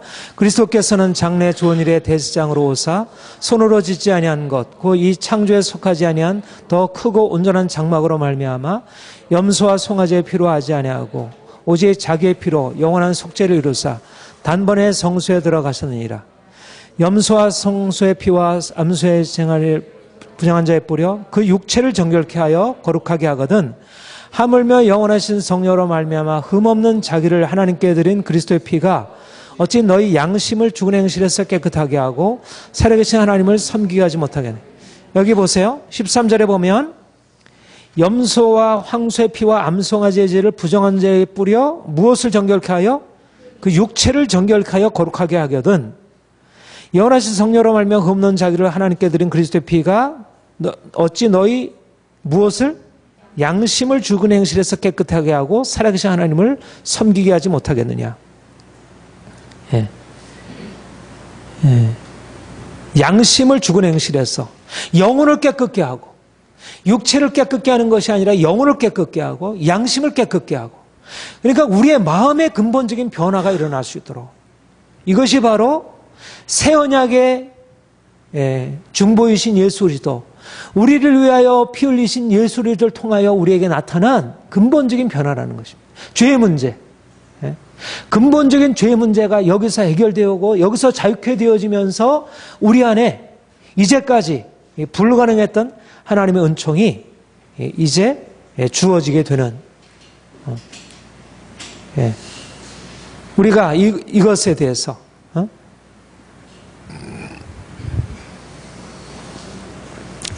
그러니까 이것이 바로 우리 그리스도 안에서 나타나게 된 아주 결정적인 변화이고요. 우리가 육체에 있을 때는, 여러분 오늘 한 걸 다시 한번 정리해드리면, 우리가 육체에 있을 때는 우리가 근본적으로 하나님의 율법이라고 하는 거룩한 요구 앞에 서지만, 육체 안에는 죄로 말미암아 우리가 그 율법의 요구를 이룰 수 없었던 것입니다. 그렇죠? 이해가 되죠? 왜 우리가 하나님이 우리에게 말씀하시는 그 말씀에 우리가 따라갈 수 없는가? 육체라고 하는 것을, 육체라는 조건 속에서는 불가능하다는 것입니다. 육체라는 조건 속에서는. 육체라는 조건, 우리의 겉사람은 깨끗해질 육체 행위로서는 어떤 부분적으로 깨끗함이 임할 수 있지만, 우리의 속, 근본적인 우리의 마음, 우리의 양심, 우리의 영혼은 깨끗게 되지 못하는 것입니다. 그러니까 아무리 말씀을 듣고 아무리 말씀 안에서 행하려고 하더라도 근본적인 우리의 변화, 이 죄 문제의 해결이 주어질 수 없었던 것입니다. 그것이 율법이 가지고 있는 한계였고, 옛 언약의 한계였고, 그래서 율법이 이스라엘 백성들에게 정죄와 사망의 법이 될 수밖에 없었던 것입니다. 그런데 우리가 이제는 육체에 속한 것이 아니라 육체의 욕심을 이제는 십자가에 못 박히고, 우리는 어디에 속한 자가 되었습니까? 이제는 육에 속한 자가 아니라 그리스도에게 속한 자, 영에 속한 자가 되었고, 이제는 더 이상 육체 욕심이 우리를 다스려가는 게 아니라 이제는 육체 욕심에 대해서 죽은 자가 된 것입니다. 그리고 이제는 우리 안에 더 이상 죄가 다스릴 수 없는 영혼, 깨끗한 영혼, 깨끗한 양심, 죽은 행실의 지배를 받지 않는 깨끗한 양심이 우리를 다스리게 된 것입니다. 이것이 바로 우리의 삶에 일어나는 근본적인 변화. 이게 거듭남이고, 이것이 우리 안에 일어나는 변화의 근거이고요.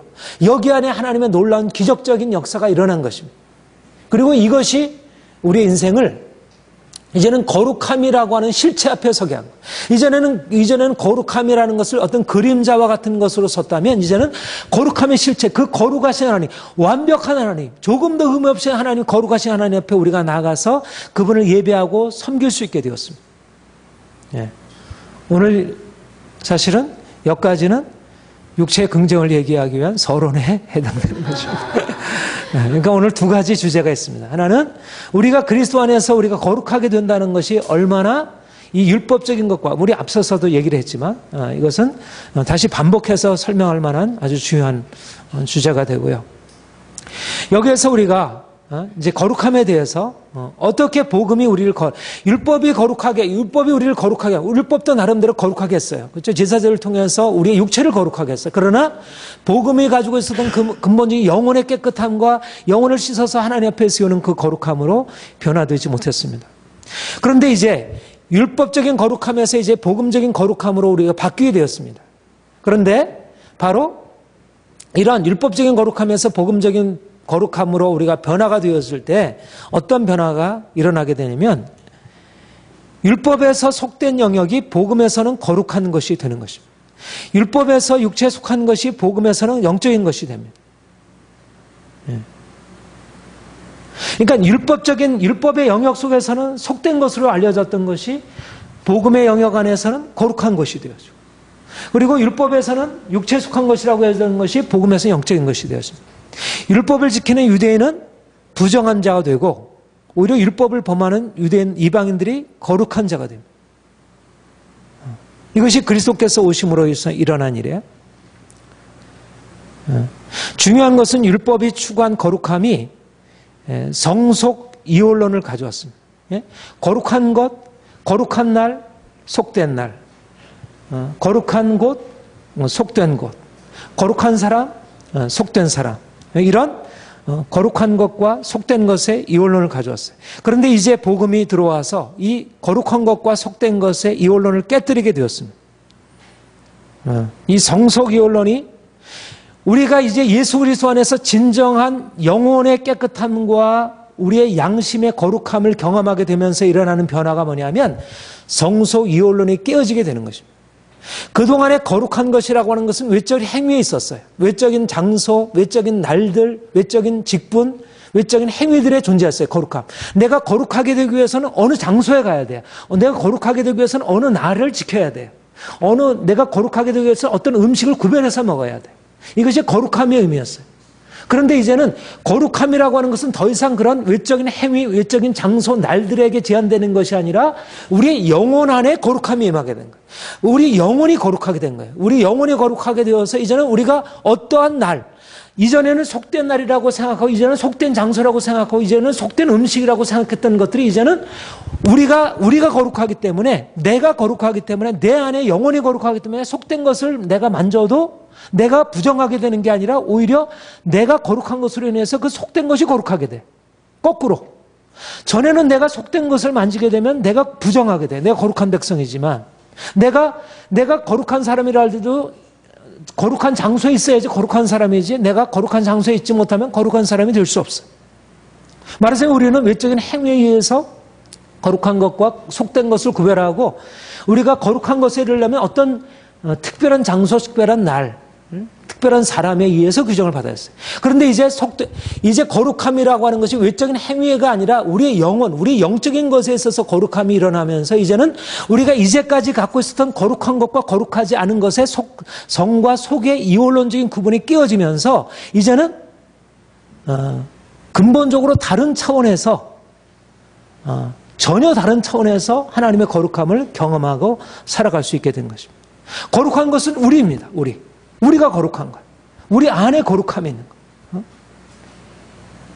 그래서 루터가 바로 그리스도 안에서 우리가 어떻게 그리스도인의 자유라고 하는 그 소논문에서 그렇게 얘기를 하고 있어요. 아무리 그 성직자가 거룩한 옷을 입고 그렇게 뭐 미사를 드리고 하다고 하더라도 그는 주님을 믿지 아니하고 주님을 알지 못하면 그는 부정한 자이고요. 내가 아무리 더러운 옷을 입고 그냥 밭에서 일을 하고 소젖을 싸고 그렇게 하잘것없는 일을 할지라도 그가 주님을 모시고 있으면 그 영혼이 깨끗게 되고 그 주님의 거룩함으로 그 신부의 옷으로 덮여져 있다고. 그러니까 근본적인 것은 이제 외적인 행위에 존재하지 아니하고 우리의 내적인 것이 무엇이에요? 우리의 내적으로 주님을 만나서 알고 있으면 우리가 이미 거룩한 자로 주님 앞에 설 수 있게 되었다는 거예요. 이것이 바로 율법적인 거룩함에서 복음적인 거룩함으로 바뀌어지게 되었고요. 여기에서 이제 오늘의 주제에 해당되는 육체의 긍정이라고 하는 근본적인 새로운 변화가 우리 안에 일어나게 됩니다. 이제까지 부정한 음식이 정한 음식이 되고 성속 이원론이 깨어지면서 이제까지 이것은 먹어서는 안 된다는 맛있는 음식이지만 그것을 먹을 수 없다고 여겨졌던 것들이 이제는 먹을 수 있게 되고 그런 의미에서 우리의 육체에 많은 것들을 긍정할 수 있게 된 것이. 우리 로마서 14장 14절 20절 우리 같이 한번 읽어봅시다. 시작.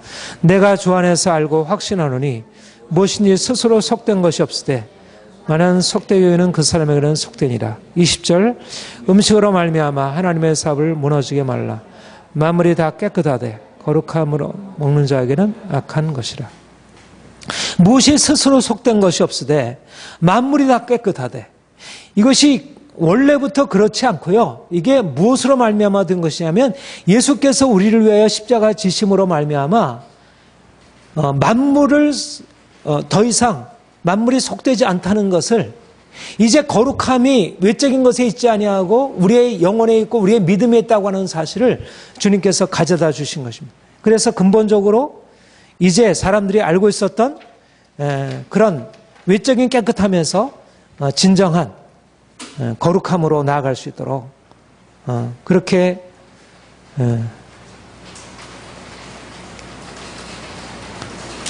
그래서 율법에서 금한 음식을 이제 자유롭게 즐길 수가 있고, 그러니까 예를 들면 유대인들은 돼지고기 먹잖아요. 돼지고기를 맛있는 돼지고기를 먹습니다. 그런데 돼지고기를 즐길 수 있게 되었습니다. 이제 육체의 욕구. 그러니까 한 가지 예를 들지만, 그러니까 우리의 육체의 욕구가 이전에 율법에 있어서는 상당히 많이 제한을 받고 있었습니다. 그런데 이제 육체의 욕구가 하나님 안에서 선한 것으로 긍정되어지게 된 것입니다. 특별히 이제 이것의 결정적인 변화를 말해주는 중요한 사건이 고넬료 사건이죠. 베드로에게 계시된 것에 전에 부정하게 여기던 것이 이제 깨끗게 되었다는 것을 말씀하고 있어요. 자, 우리 사도행전 10장 9절 16절 같이 읽겠습니다. 이튿날 그들이 길을 가다가 그 성에 가까이 갔을 때 그 시각은 제6시더라. 그가 시장하여 먹고자 하매 사람들이 준비할 때 황홀한 중에 하늘이 열리며 그 그릇이 내려오는 것을 보니 큰 보자기 같고 네 귀를 메어 땅에 들여었더라. 그 안에는 땅에 있는 각종 네발장하신 짐승과 기는 것과 공중에 나는 것이 있더라. 또 소리가 있을 때 베드로가 일어나 잡아먹으라. 하거늘 베드로가 이르되 주여 그럴 수 없나이다. 속되고 깨끗지 아니한 것을 내가 결코 먹지 아니했나이다 한데 또 두 번째 소리가 있을 때 하나님께서 깨끗게 하신 것을 내가 속되다 하지 말라 하더라. 이런 일이 3번 있은 후 그 그릇이 곧 하늘로 올려가니라. 이건 엄청난 변화인 것입니다. 이것은 베드로가 그동안 율법을 지켜 행하던 레위기의 그 많은 음식들에 대해서 그렇게 그가 철저히 지켜 행하던 베드로가 그런 부정한 음식을 잡아먹으라고 하는 그 말씀을 듣고 그것을 내가 그럴 수 없습니다. 그런데 하나님께서 그에게 말씀하신 것이 내가 깨끗하게 한 것을 내가 속되다 하지 말라. 내가 깨끗하게 한 것을 내가 속되하지 말라. 만물이 다 깨끗하다. 이전에는 그전에는 예수님이 오시기 전까지 그가 오셔서 그의 십자가로 구속을 이루시기 전까지는 만물이 다 깨끗하다 할 수 없었던 것이에요. 그런데 이제 그리스도께서 오셔서 진정한 깨끗함, 우리 영혼의 깨끗함, 하나님을 아는 그 깨끗함을 우리에게 부여하신 이후에 이제 속된 것이 깨끗한 것으로 여겨지게 되었고요. 이런 의미에서 그래서 육체의 긍정이 일어나게 된 것입니다. 율법은 그 목적이라 볼 수 있어요. 율법은 육체적인 것이어서 오히려 육체의 욕심과 육체 안에 있는 죄를 막기 위해서 육체 자체를 통제한 것입니다. 우리 안에, 그러니까 율법이 가지고 있는 한계는 뭐냐면 우리 안에는 죄의 세력이 있어요. 그런데 죄의 세력은 없앨 수 없습니다. 그러니까 죄의 세력을 없애려면 육체를 누를 수밖에 없는 거예요.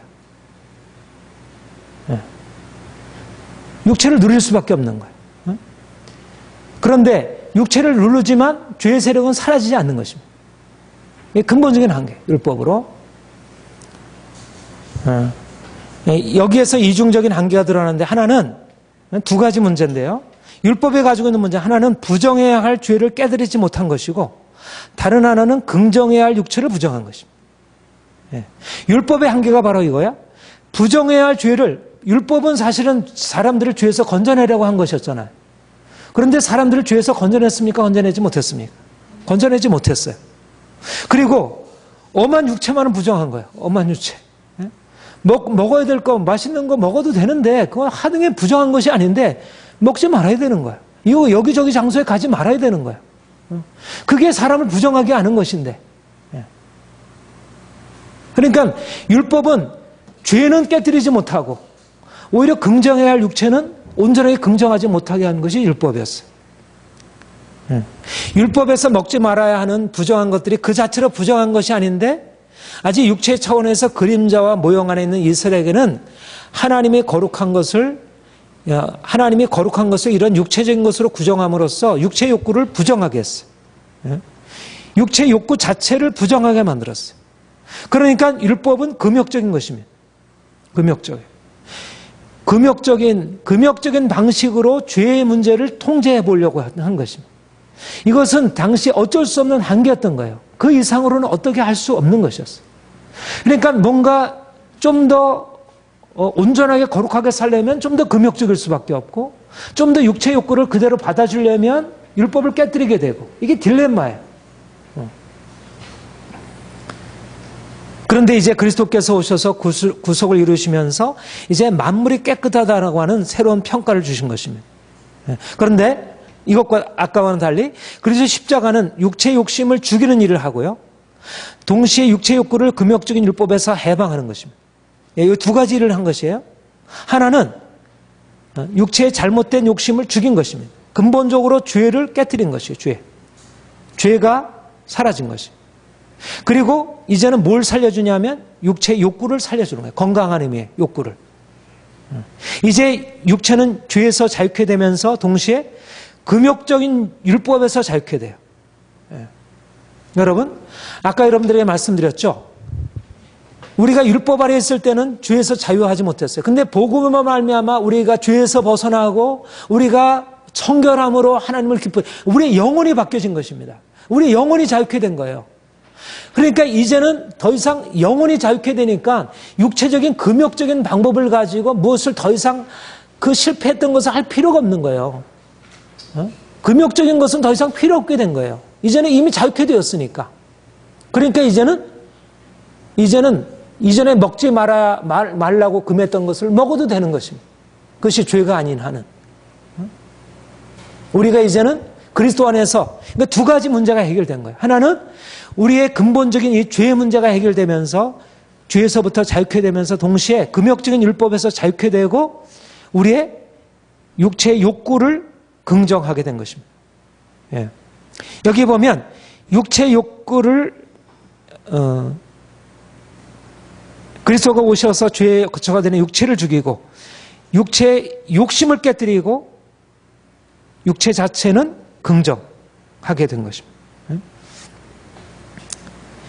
예, 여기에 이제 중요한 이제 두 가지 구분을 우리가 내릴 수가 있는데 우리가 깨뜨려야 할 육체의 욕심이라는 게 있고요. 우리가 긍정해야 할 육체의 욕구라는 게 있어요. 이건 뭐 하여튼 그 말을 이 말을 쓸 때 뭐 다른 말로 쓸 수도 있겠지만 아무튼 이제 욕심이라는 말을 이것은 죄악돼. 이건 죄로 향하는 것입니다. 죄. 육체 욕심은 죄로 향하는 것입니다. 근데 그리스도께서 오셔서 우리의 육체 욕심을 십자가에 못 박았습니다. 이게 죽었어요. 그리고 이제는 육체 욕심을 십자가에 못 박으로 말미암아 이제 우리가 이전의 율법 아래에서 우리가 부정당하던 육체의 욕구가 이제 긍정할 수 있게 된 것이죠. 만약 우리가 여전히 죄 아래에 있다고 하면 육체의 욕구를 긍정하는 것은 또한 죄 아래로 들어가는 것이죠. 그러니까 그렇게 될 수 없었던 것입니다. 근데 그리스도께서 오셔서 우리의 영혼을 깨끗게 하셔서 이제 우리를 죄에서 벗어나게 하고 육체의 욕심을 깨뜨림으로 우리가 이제 먹는 것, 입는 것, 우리가 살아가는 삶에 있어서 우리 영혼이 바뀌어지니까 우리 주체가 영혼이잖아요. 영혼이 바뀌어지고 나니까 영혼이 바뀌지 않은 상태에서는 아무리 선한 것을 행해도 그것이 온전치 못한데 우리 영혼이 근본적으로 하나님의 뜻을 따라 바뀌어지게 되니까 하나님이 이제 우리가 오히려 그동안 고통을 당하던 육체에서 우리가 건짐을 받고 치유와 회복에 들어가게 됩니다. 이것이 바로 우리가 그리스도 안에서 육체를 긍정하게 되는 의미입니다. 우리 그리스도인들은 어떤 사람들보다 육체를 긍정하고 살아가는 사람들. 그리스도인은 결코 금욕적인 사람들이 아니고 오히려 그리스도인들은 그리스도 안에서 세상을 적극적으로 긍정하는 사람이라. 이것이 바로 예수 그리스도께서 세례요한과 다른 것입니다. 세례요한은 어디에 속한 사람이라 그랬어요? 예? 율법에 속한 사람입니다. 세례요한의 특징이 뭐예요?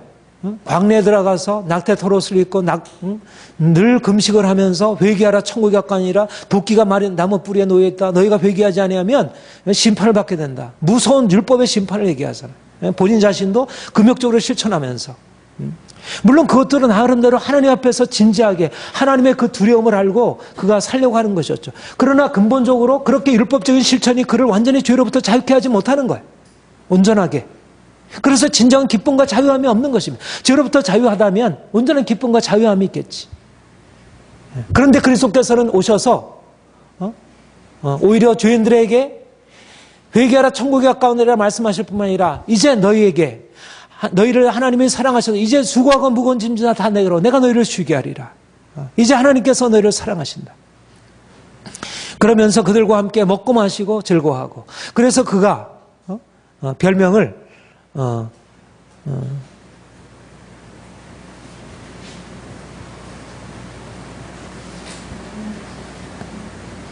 세상을 즐기는 자라는 별명을 얻은 것입니다. 그리고 금식하지 않는 제자들을 옹호하고, 이것이 새로운 영성이라. 그러니까 새로운 포도주 세부대에 담아야 된다, 그렇게 말씀을 하셨어요.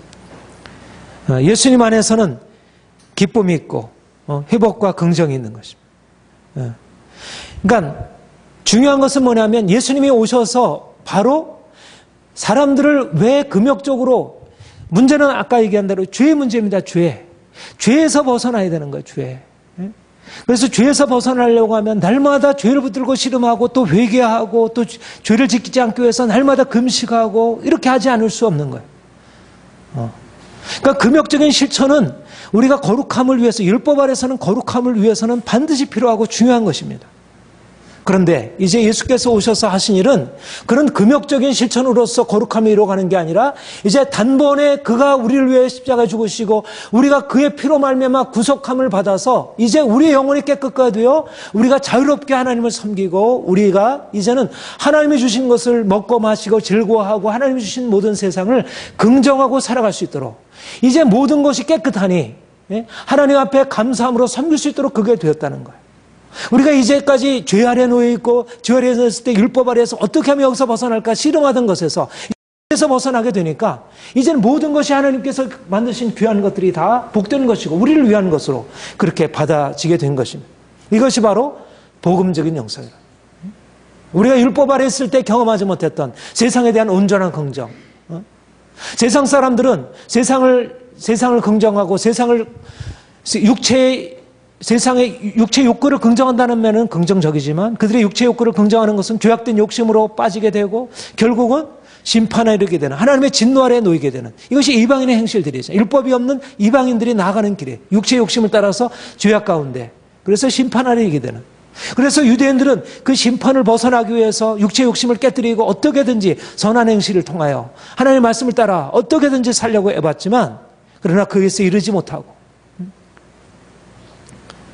그래서 진정한 자유와 기쁨이 없었던 것입니다. 이제 율법적인 영성은 금욕적이고요. 그래서 세상과 분리를 지향하지만, 복음적인 영성은 이제 세상에 대해 죽고, 이미 세상에 대해서 죽은 것입니다. 세상과 분리된 것이 아니라 세상에 대해서 죽고, 그래서 세상을 긍정하는 것입니다. 그래서 세상 안으로 들어갈 수 있는 거예요. 우리가 내일 이 부분에 대해서 보겠지만, 우리가 그리스도 안에서 죽었기 때문에 그리스도 안에 죽은 자로서 세상에 들어가서 세상의 영향을 받지 않는 것입니다. 세상이 악하고 더럽죠. 사람들이 욕심을 추구하는 것, 세상에 먹는 문화, 보는 것, 듣는 것, 모든 게 다 악으로 오염되어 있잖아요. 그렇죠? 그러니까 만약 우리가 육체에 속해 있다면 그 악한 세상의 영향을 받아가지고 우리가 그리로 들어가면 안 돼요. 그러니까 우리는 가능하면 세상과 멀리 있어야 돼요. 보지 말아야 되고, 사람들과 교제하지 말아야 되고, 가능한 한 이방인들과 교제해서는 안 돼요. 그런 것을 먹게 되면 오염을 받게 되니까.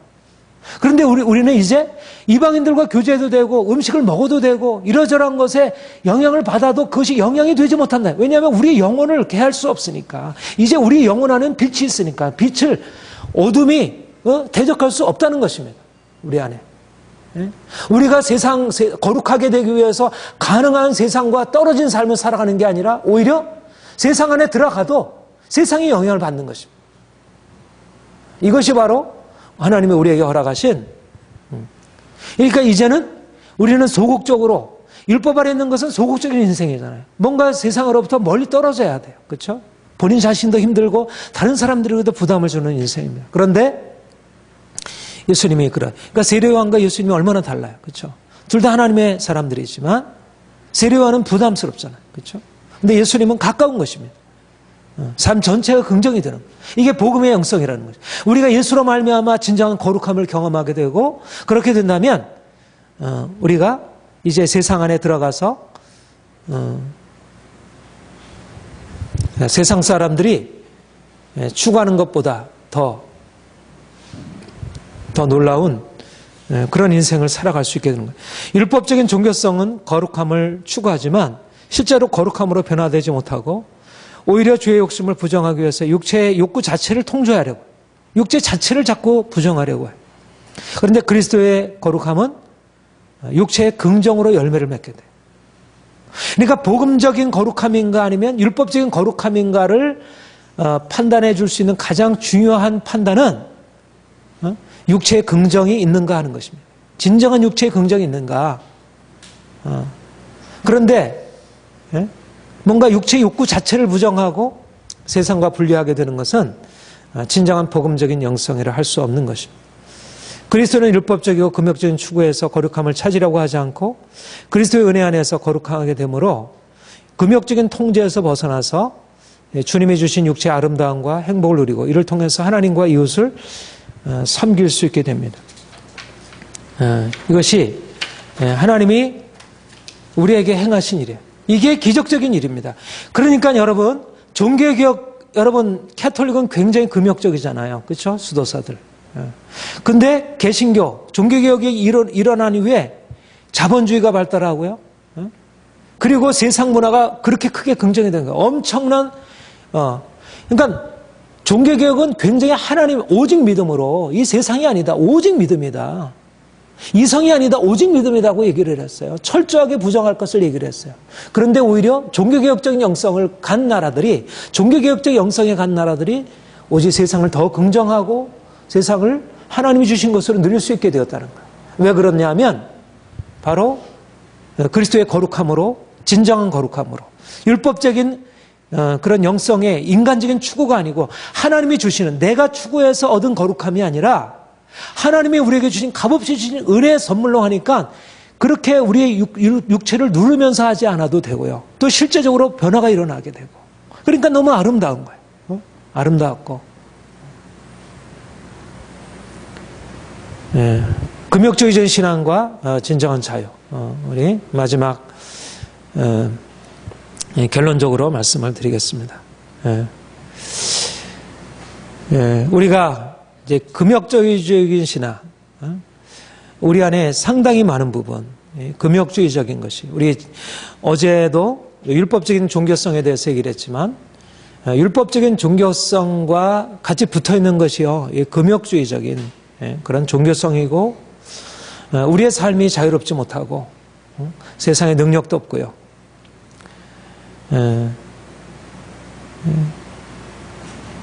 복음신앙은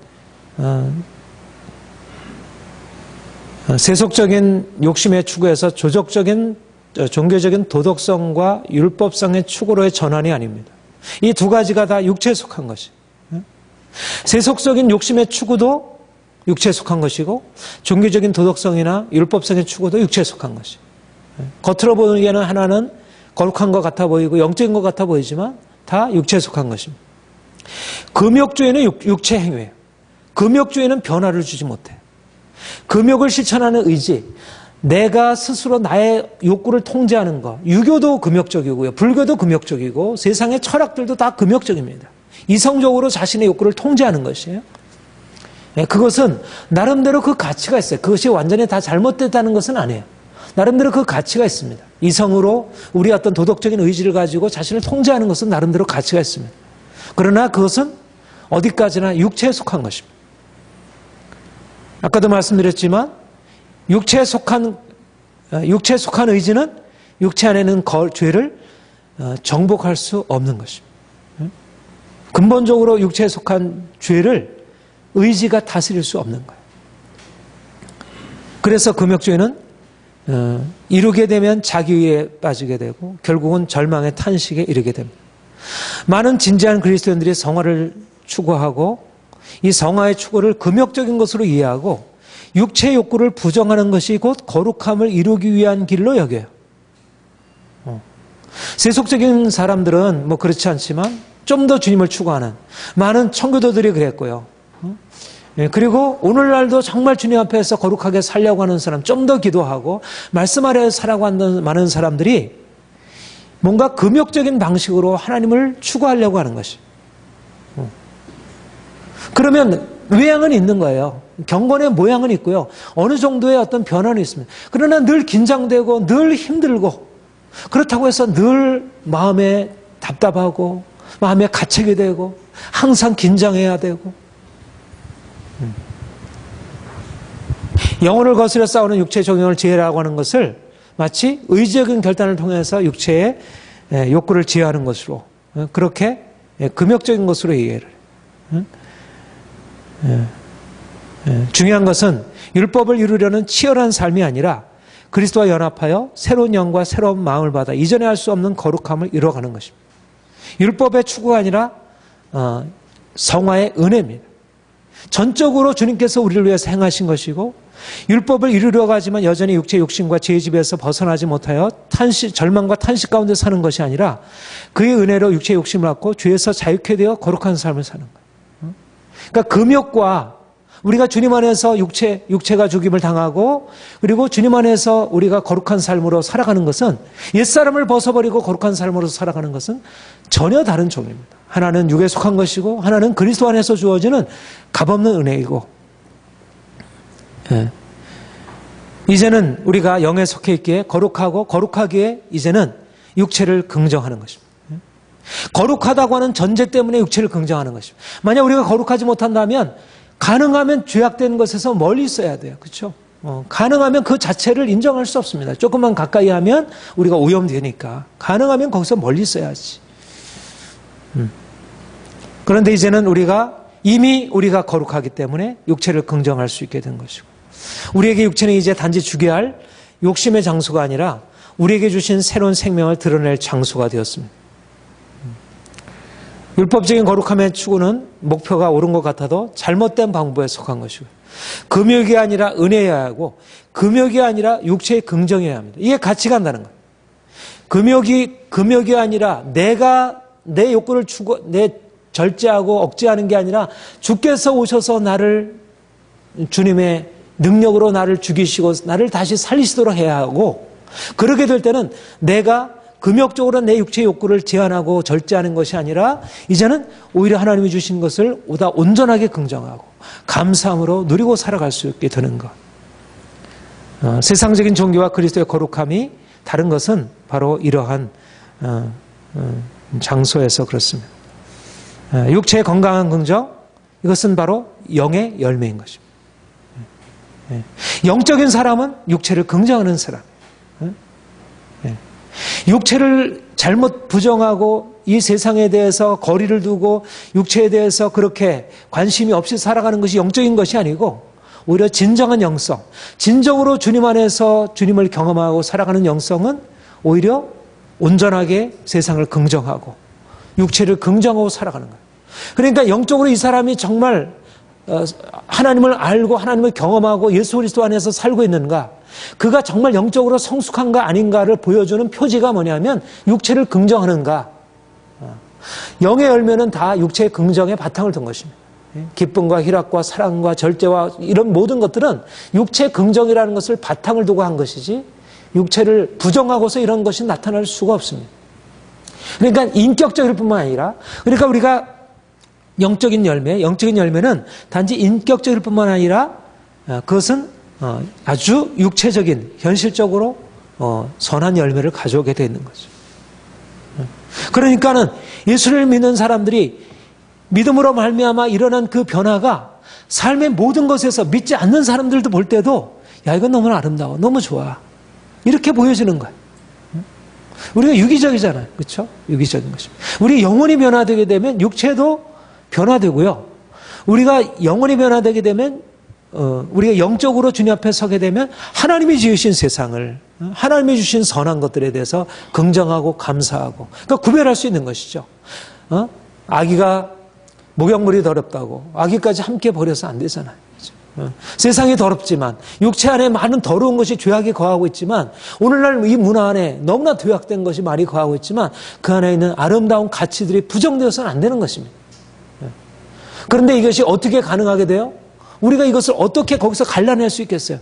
우리가 그 죄악과 그것을 싸고 있는 육체, 그 안에 있는 그 선한 것과 악한 것을 어떻게 구별해낼 수 있겠습니까?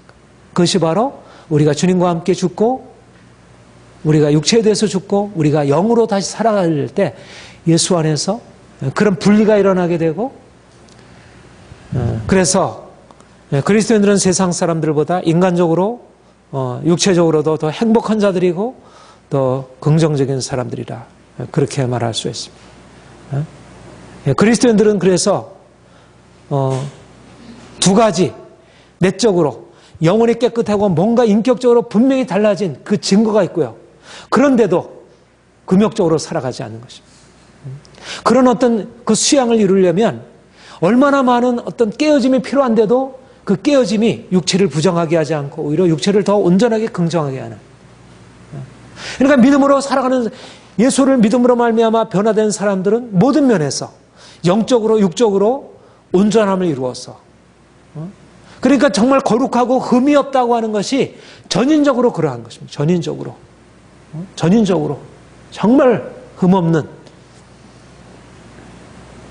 이것이 하나님이 우리가 영에 속한 삶이라고 할 때 영적인 삶이라고 하는 것이 어떻게 온전한 의미에서 육체 긍정으로 우리를 살아가게 하는지.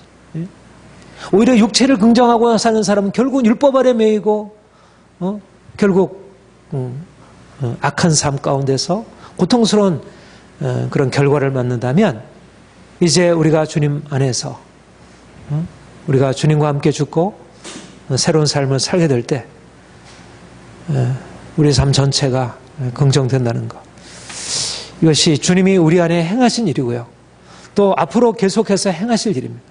저는 이 복음적인 영성이 우리에게 깨달아지고 이것이 적용되어질 때 우리가 세상을 향하여 놀라운 변화의 영향력으로 들어갈 수 있으리라 그렇게 확신합니다. 네, 질문이 있으시면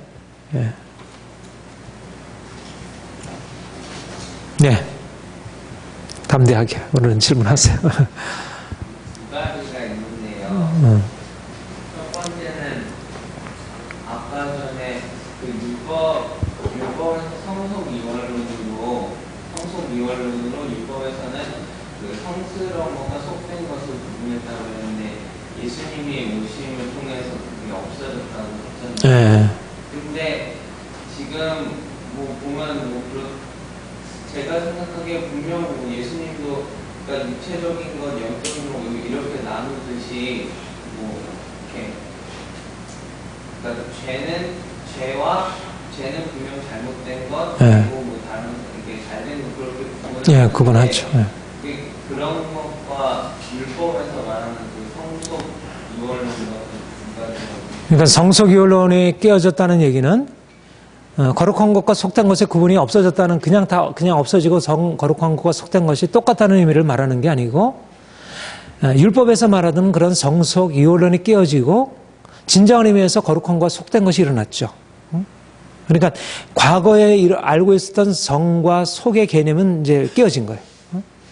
그것은 더 이상 거룩한 것과 속된 것의 개념으로 되지 않아요. 근데 이제는 거룩한 것이 실제적으로 우리에게 주어졌어요. 그렇죠? 정말 예수 그리스도께서 우리에게 오셔서 거룩함을 주셨잖아요. 그럼 예수 그리스도가 없는 곳은 속된 것이죠. 그러니까 전에 거룩한 것이 예수님이 없으면 속된 것이 되고, 전에 속된 것이라고 하더라도 예수님이 있으면 거기에는 거룩한 것이 되고.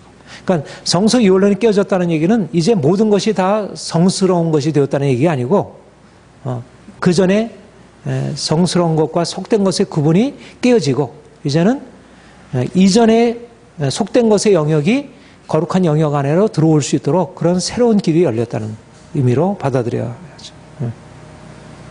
네, 또. 그리고 큰 교회 목사님들이나 이렇게 뭔가 나름대로 되게 존경을 받고 계시는 목사님들이 외도라든지 비리라든지 이런 걸로 되게 막 이렇게 사람들 사이에서 되게 비난을 받게 되는 경우가 되게 많은데, 근데 그런 목사님들은 금욕적으로 그렇게 욕구를 눌렀고 영혼의 깨끗함을, 영혼의 깨끗함을 네. 경험하지 못했기 때문에 그렇다고 봅니다. 그러니까 근본적으로 그리스도의 이제 거룩하게 하는 능력, 죄로부터 자유케 하는 능력을 대부분의 사실 성도들이 알지 못하고 있고, 목회자들도 사실은 그리스도 안에서 진정한 자유를 얻는 것에 대해서 잘 알지 못하고 있다고 보고요. 그러니까는 사실 목회자가 된다는, 사역자가 된다는 건 굉장히 큰 어떤 압박을 받고 있는 거거든요. 너무나 많은 부분에서. 인간을 넘어서 있는 것들을 하려 하니까 금욕적일 수밖에 없어요. 굉장히 위선적이고, 그리고 결국 겉과 속이 다를 수밖에 없고, 너무 많은 스트레스를 받고 있다 보면 그것을 이제 해소하다 보면 결국은 그런 쪽으로 탈선하게 되고 그런 문제를 야기하게 되죠. 그러니까 보통 평신도들보다 더 하게 되는 이유가 그들이 뭔가 하나님을 추구하고 하나님을 가르치는데 실제적으로 그들에게는 하나님의 능력, 그리스도의 그 보혈의 능력을 경험하지 못하고 육체를 가지고 하니까 얼마나 버겁게, 하나님의 그 무거운 요구를 내가 짊어지고 다른 사람에게 하려고 하니까 얼마나 힘들겠어요. 그러니까 육체를 풀어줘야지, 살려면. 그러니까 육체를 살려고 하니까 어쩔 수 없이 탈선하는 길로 이제 나가는 이제 그런 유혹이 오게 되고 이제 거기에 넘어질 수 있게 되는 거죠. 대부분 사실은 핵심적으로 그리스도 안에서 어떻게 율법으로부터 진정한 자유를 누릴 수 있는지, 그러면 육체를 긍정하면 되는데, 그러면 내가 죄에서 벗어나서 육체를 긍정하면 그렇게 탈선할 이유가 없잖아요. 그렇죠? 탈선을, 육체를 너무 눌러오니까 결국 탈선할 수밖에 없는 거죠. 가장 중요한 이유라 생각합니다. 그러면은 마치 그러면은 이렇게 어떤 그런 뭔가 영혼의 진정한 자유 그런 것이 없지 못하는 분들보다 오히려 영혼의 자유를, 진정한 자유를 갖고 있는 뭐 평신도들이나 그런 분들이 오히려 더 낫다. 그렇게 봐야죠. 예, 그거는. 예, 그러니까 뭐 평신도냐 목회자냐 하는 구분보다 정말 말씀을 통해서 근본적으로 변화를 경험한 그런 사람들이 훨씬 더 나은 거지. 그들이. 예, 어떻든 그렇다고 해서 목회자의 지위 자체, 그런 영광 자체를 부정할 것은 아니지만, 아무튼 이 복음 진리를 깨닫고 복음 안에서 변화를 경험해야지, 그렇지 못하면, 정말, 그렇지 못한 상태에서 사역자가 된다는 것은 너무 그것은 스스로에게도 불쌍한 일이고, 그것은 다른 사람도 불행하게 하는 일이라 생각해요. 그러니까 정말, 우리 그리스도인들은 이 복음 안에서 죄로부터 자유하고 율법으로부터 자유하고 그것이 가장 귀한 일이라 그렇게 여겼습니다.